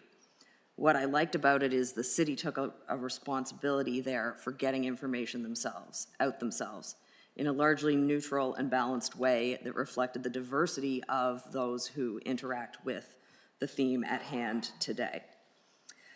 When I turn to our government relations strategy, we have many competing priorities, and both us and the provincial government only have so many resources to go around. There is only one taxpayer here.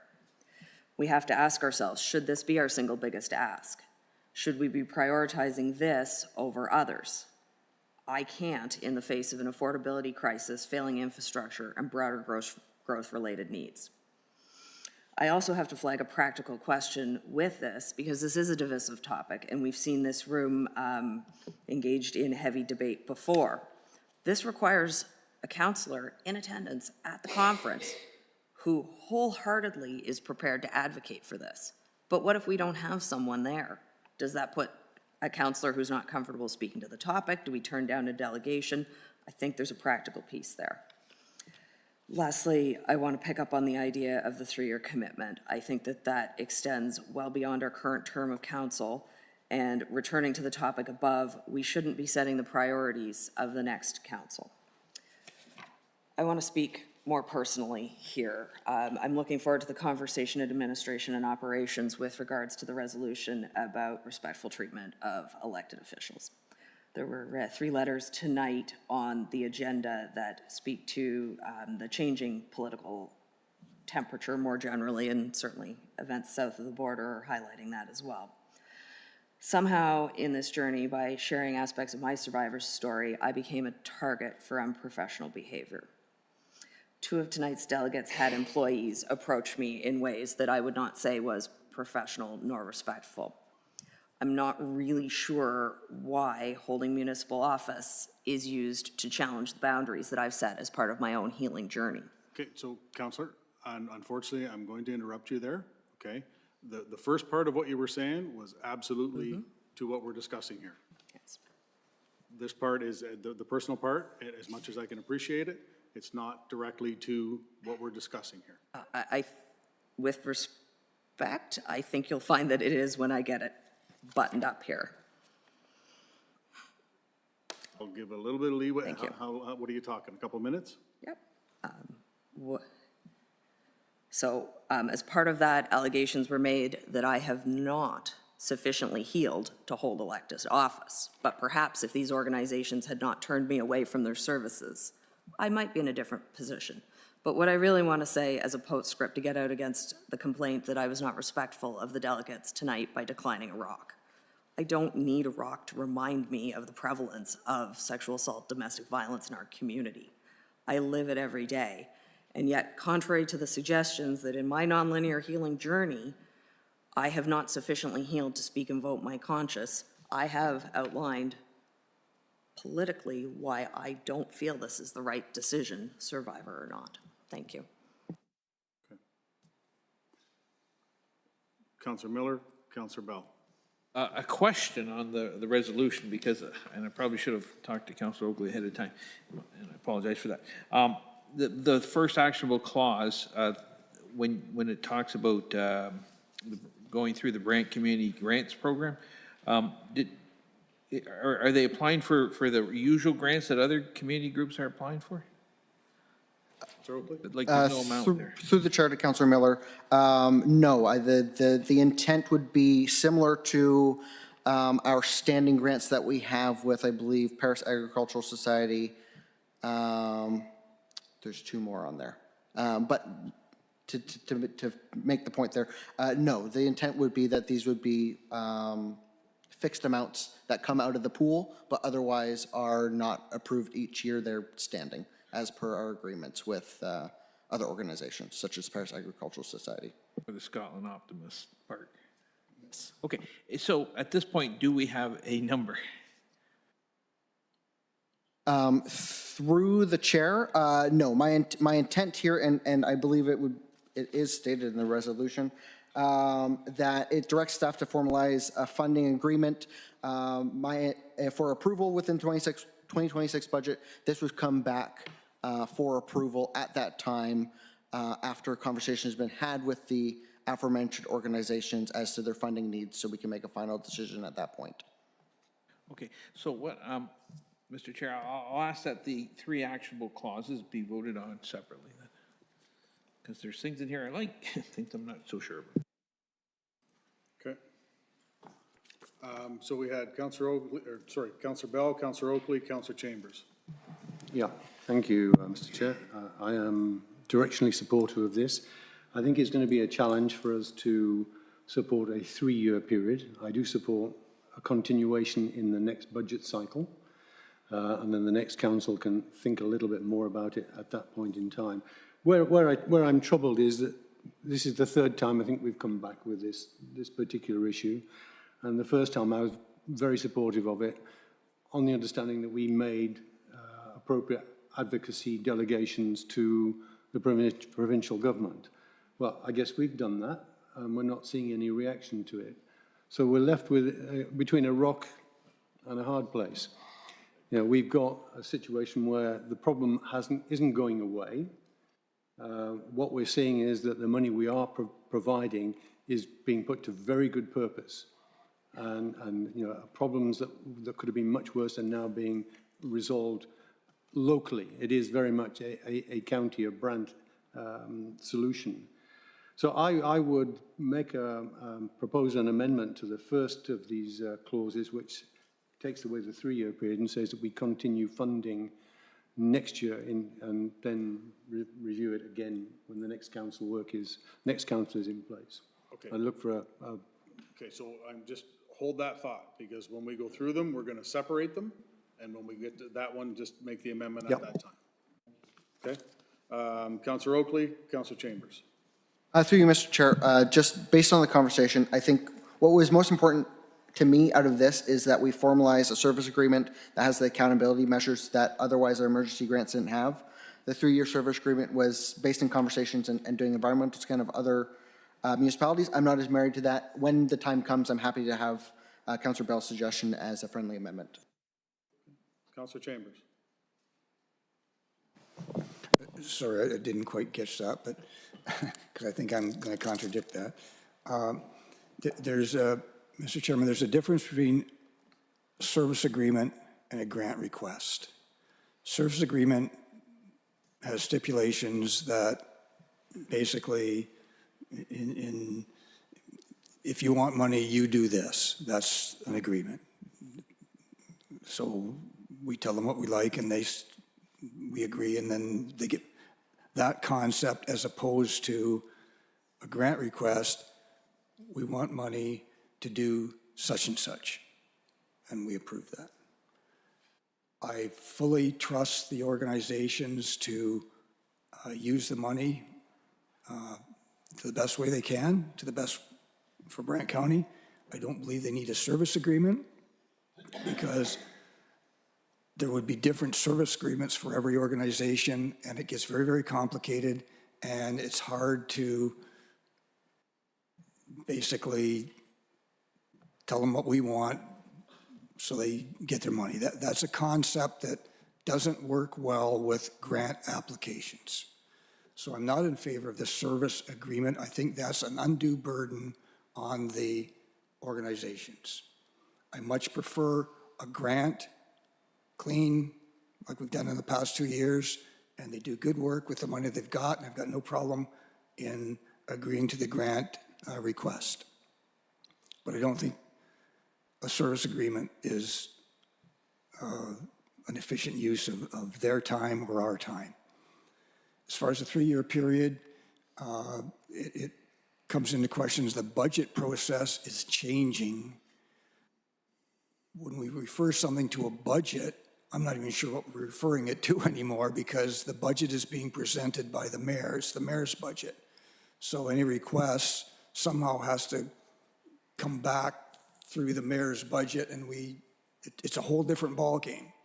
So when we refer things to budget, or we say that we're going to include something in the budget, we have to be cognizant of the fact that our budget process is a lot different now than what it was in the past. The mayor may bring back a budget with this in it. He may not. I don't know. And it has to be approved. I don't know. But it's different. So the resolution contemplates the same scenario as what we're used to, and who knows what that's going to be when the time comes. So and then I'll go back to the Brant Community Grants Program. I don't agree with that. I like the organizations that come, gives them a chance to come every year to tell us what they're doing and what they've done, and that's great. And I really appreciated the information they provided. Going through the other process, we won't get that. And we tried to change that, but we fell short. And the amendment, I'd be very, very careful about if it has to be Brant County associated, because these organizations go beyond municipal boundaries. And again, you have to have a certain amount of trust if you're providing those funds to those organizations, that they use the money for the benefit of the county. And they've done that, and they can do that. And they don't need a service agreement, and they don't need to go through the Brant Community Grants Program. And how it goes through the budget is yet to be determined. And I want to specifically mention the third bullet point, the last bullet point: direct staff to produce an annual report of the status of intimate partner gender. Are you referring to our staff or their staff? It's just a clarification. Counselor Oakley? Through you, Mr. Chair, to Councilor Chambers, that would be our staff. Okay. And my understanding from the Director of Community Outreach that that is, would be able to be baked into another report they already produce. So what I would sooner have is the organizations do an annual report rather than a consolidation, because if our staff does the annual report, then it's going through them to the, it's just worked so well in the past. And I understand that the problem with coming every year to ask for money is they don't have a long-term comfort feeling that they're going to get it the next year. And that's an issue that I think the resolution is trying to address. And the way to do that may be through the pooled funds before it goes to the community foundation. So I'm not really supporting the resolution. I believe that the intent is there around the table to support these organizations to the extent that we've supported them into the future.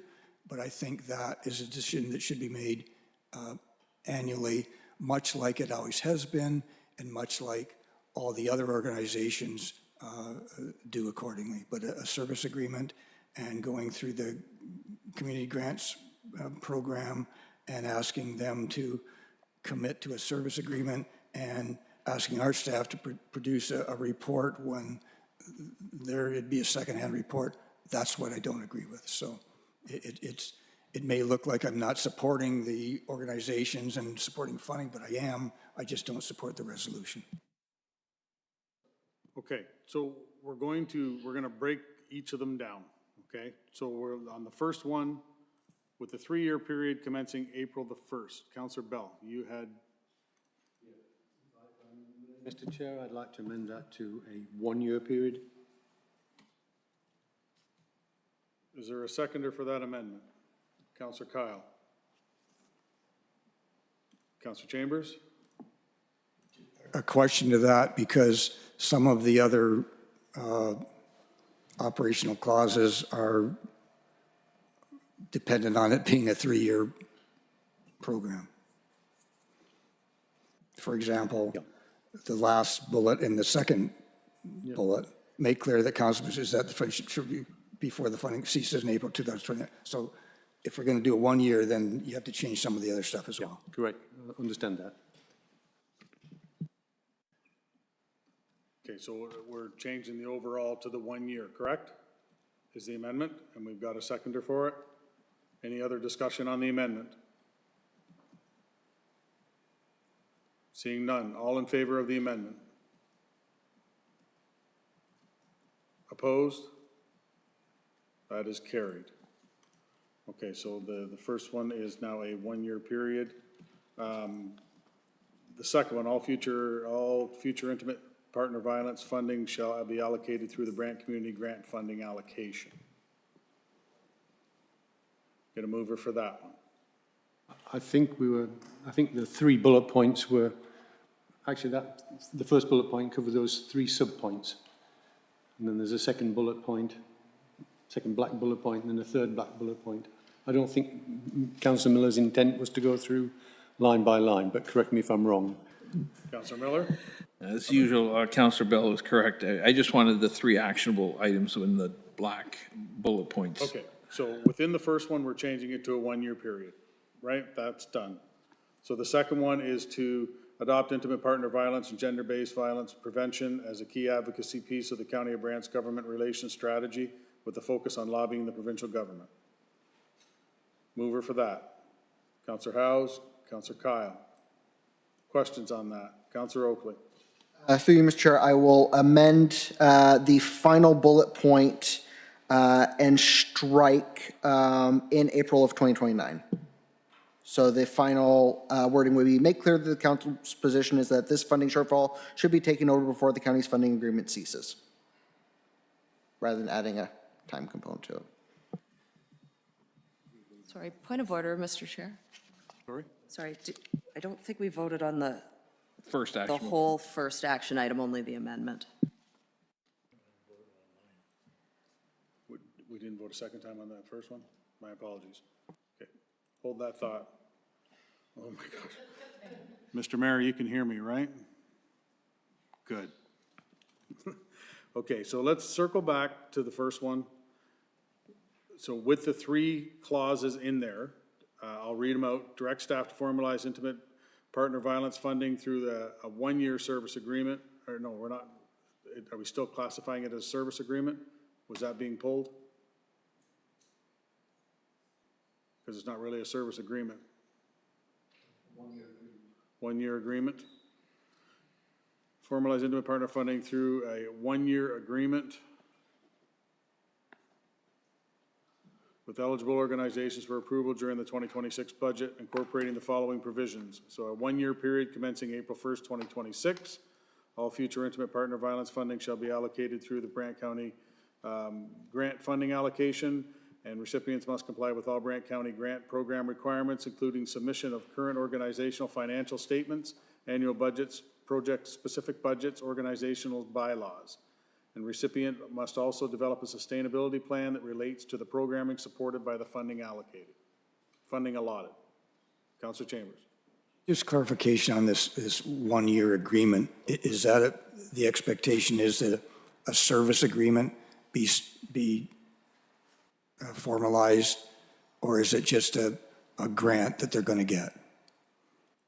My understanding from conversation is it's a one-year grant. It's just a grant, there's going to be no service agreement requirement. Is that what we're saying? The word service agreement out. Yeah, we took we took service out, we left agreement. You good with that? Okay. So all in favor of that first bullet as amended?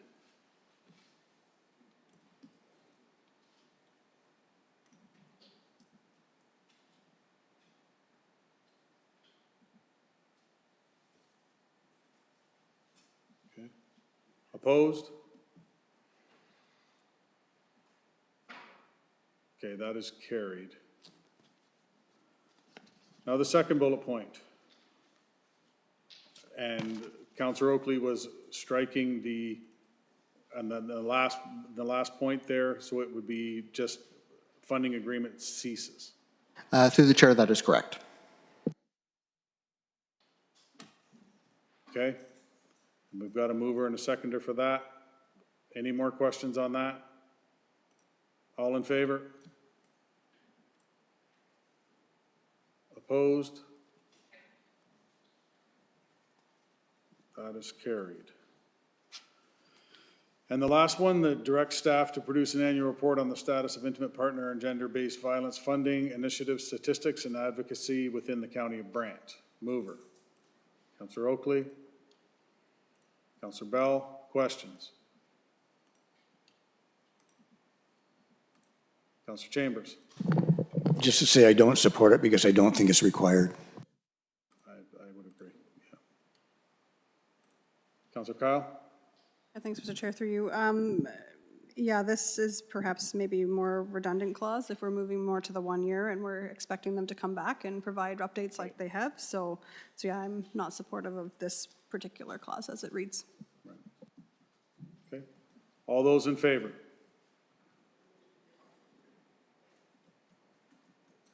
Opposed? Okay, so that is defeated. Okay. We got through that. Moving on, 12.2, Municipal Construction Business Impact Policy. Councillor Garneau. Only to note that it's there for notice and intend to bring it back to council at the end of October. Thank you. Perfect. Thank you. 12.3, proclamation request from Jessica Paulus, Women Abuse Prevention Month. And a mover?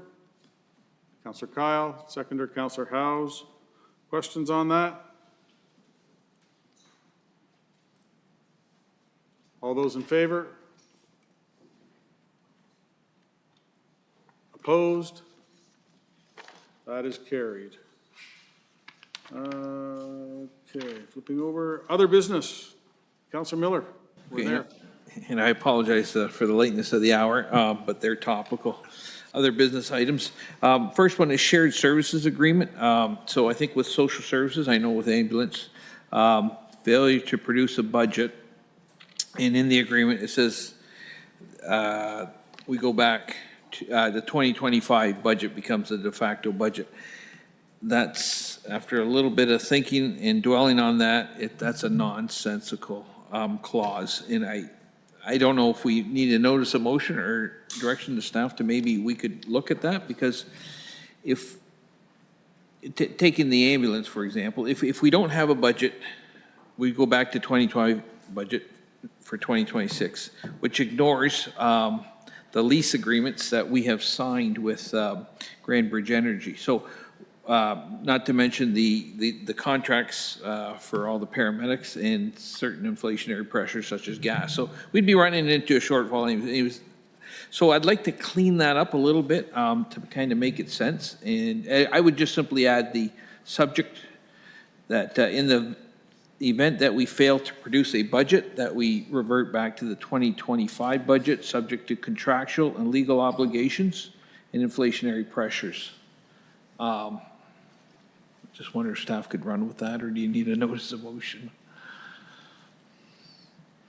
In other words, what we have doesn't make sense. It'll never work. Through the chair, so I think staff need to have a good read through the agreement because it is shared with the city of Brantford. I believe there are clauses in that agreement about providing the city with notice that we have an interest to potentially amend the agreement. Having said that, I think as staff, we probably just need to put a little more thought into the suggestions you made. Maybe there are some others as well that we need to look at, because I certainly agree that we would be in a very precarious position if we did in fact have to revert back to the 2025 budget. Okay, and I understand obviously we have to work it with Brantford, but like I say, the way it's written now, yeah, we are putting ourselves at great risk, and our job is to protect the county's interests, so maybe that's something we could look at. Is that fair? I'm looking at Alice in the Direction, yeah. Okay. And then, okay, I'll go on to the next one. ATVs, yeah, a lot of emails going around, and it was, this latest round was started by an email. And I thought it was a great email from a resident in Scotland. They're dealing with them there, but it's not just Scotland that's dealing with them, right? I appreciate Councillor Bell mentioning them. I know that they're in my area as well. They're a countywide problem. And if you think about them, you know, there's issues with safety, right? Trespassing, noise, damage to crops, damage to wildlife, and loss of property enjoyment. So there's a lot of negatives associated with it.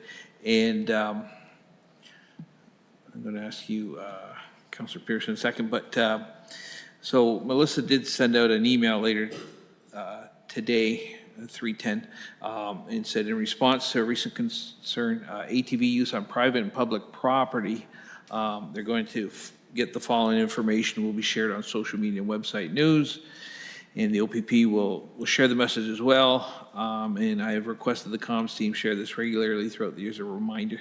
My concern is that not a lot will change with that, and I don't know if the OPP can help with that. I'll ask you, Mr. Chair. Yeah, I brought that up at our county detachment meeting today, and the key is to, when they see it, is to call the non-emergency number. Call them, because that way it's logged, and there's a date, time, and stamp, and they can potentially get somebody out there, you know, if there's somebody available to go then. When it's sent through an email and then a couple days go past, it's long gone. So they're absolutely willing to, you know, because it would show up as a call for service if that number is called, and then it's logged, and then they can see patterns as well.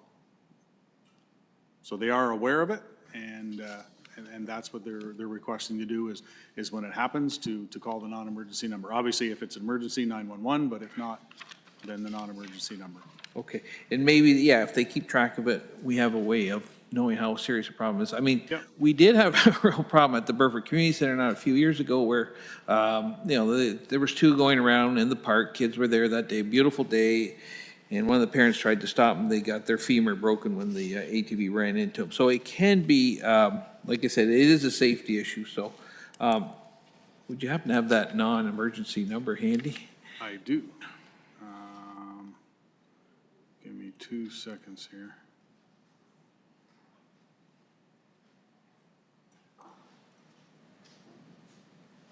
It is for non-emergencies.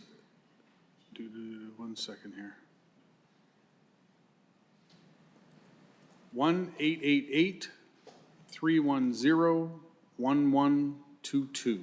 Okay, thank you, Mr. Chair. And I will just say, it's not the worst problem to have. We don't have a lot of unsolved murders and gun crimes and all that stuff, but it's still, you can appreciate it. It's a problem for quite a few residents, so thank you.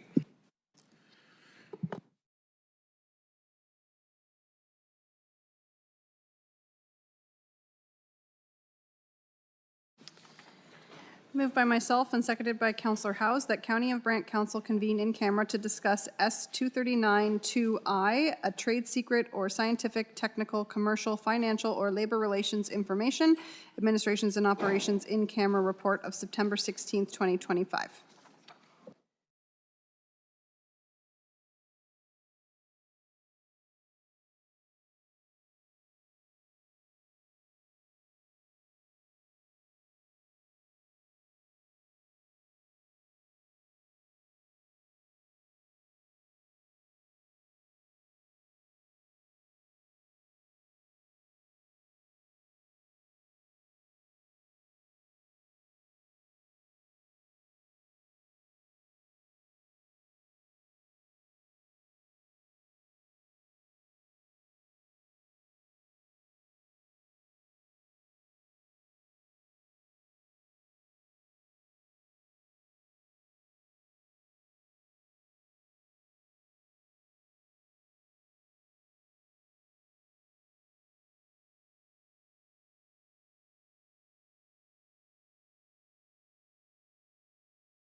Okay, we are back in live session. We've got some bylaws here. Councillor Bell. Yes, moved by myself and seconded by Councillor Chambers that bylaws number 93-25 to 99-25 be read a first time. All those in favor of the first reading?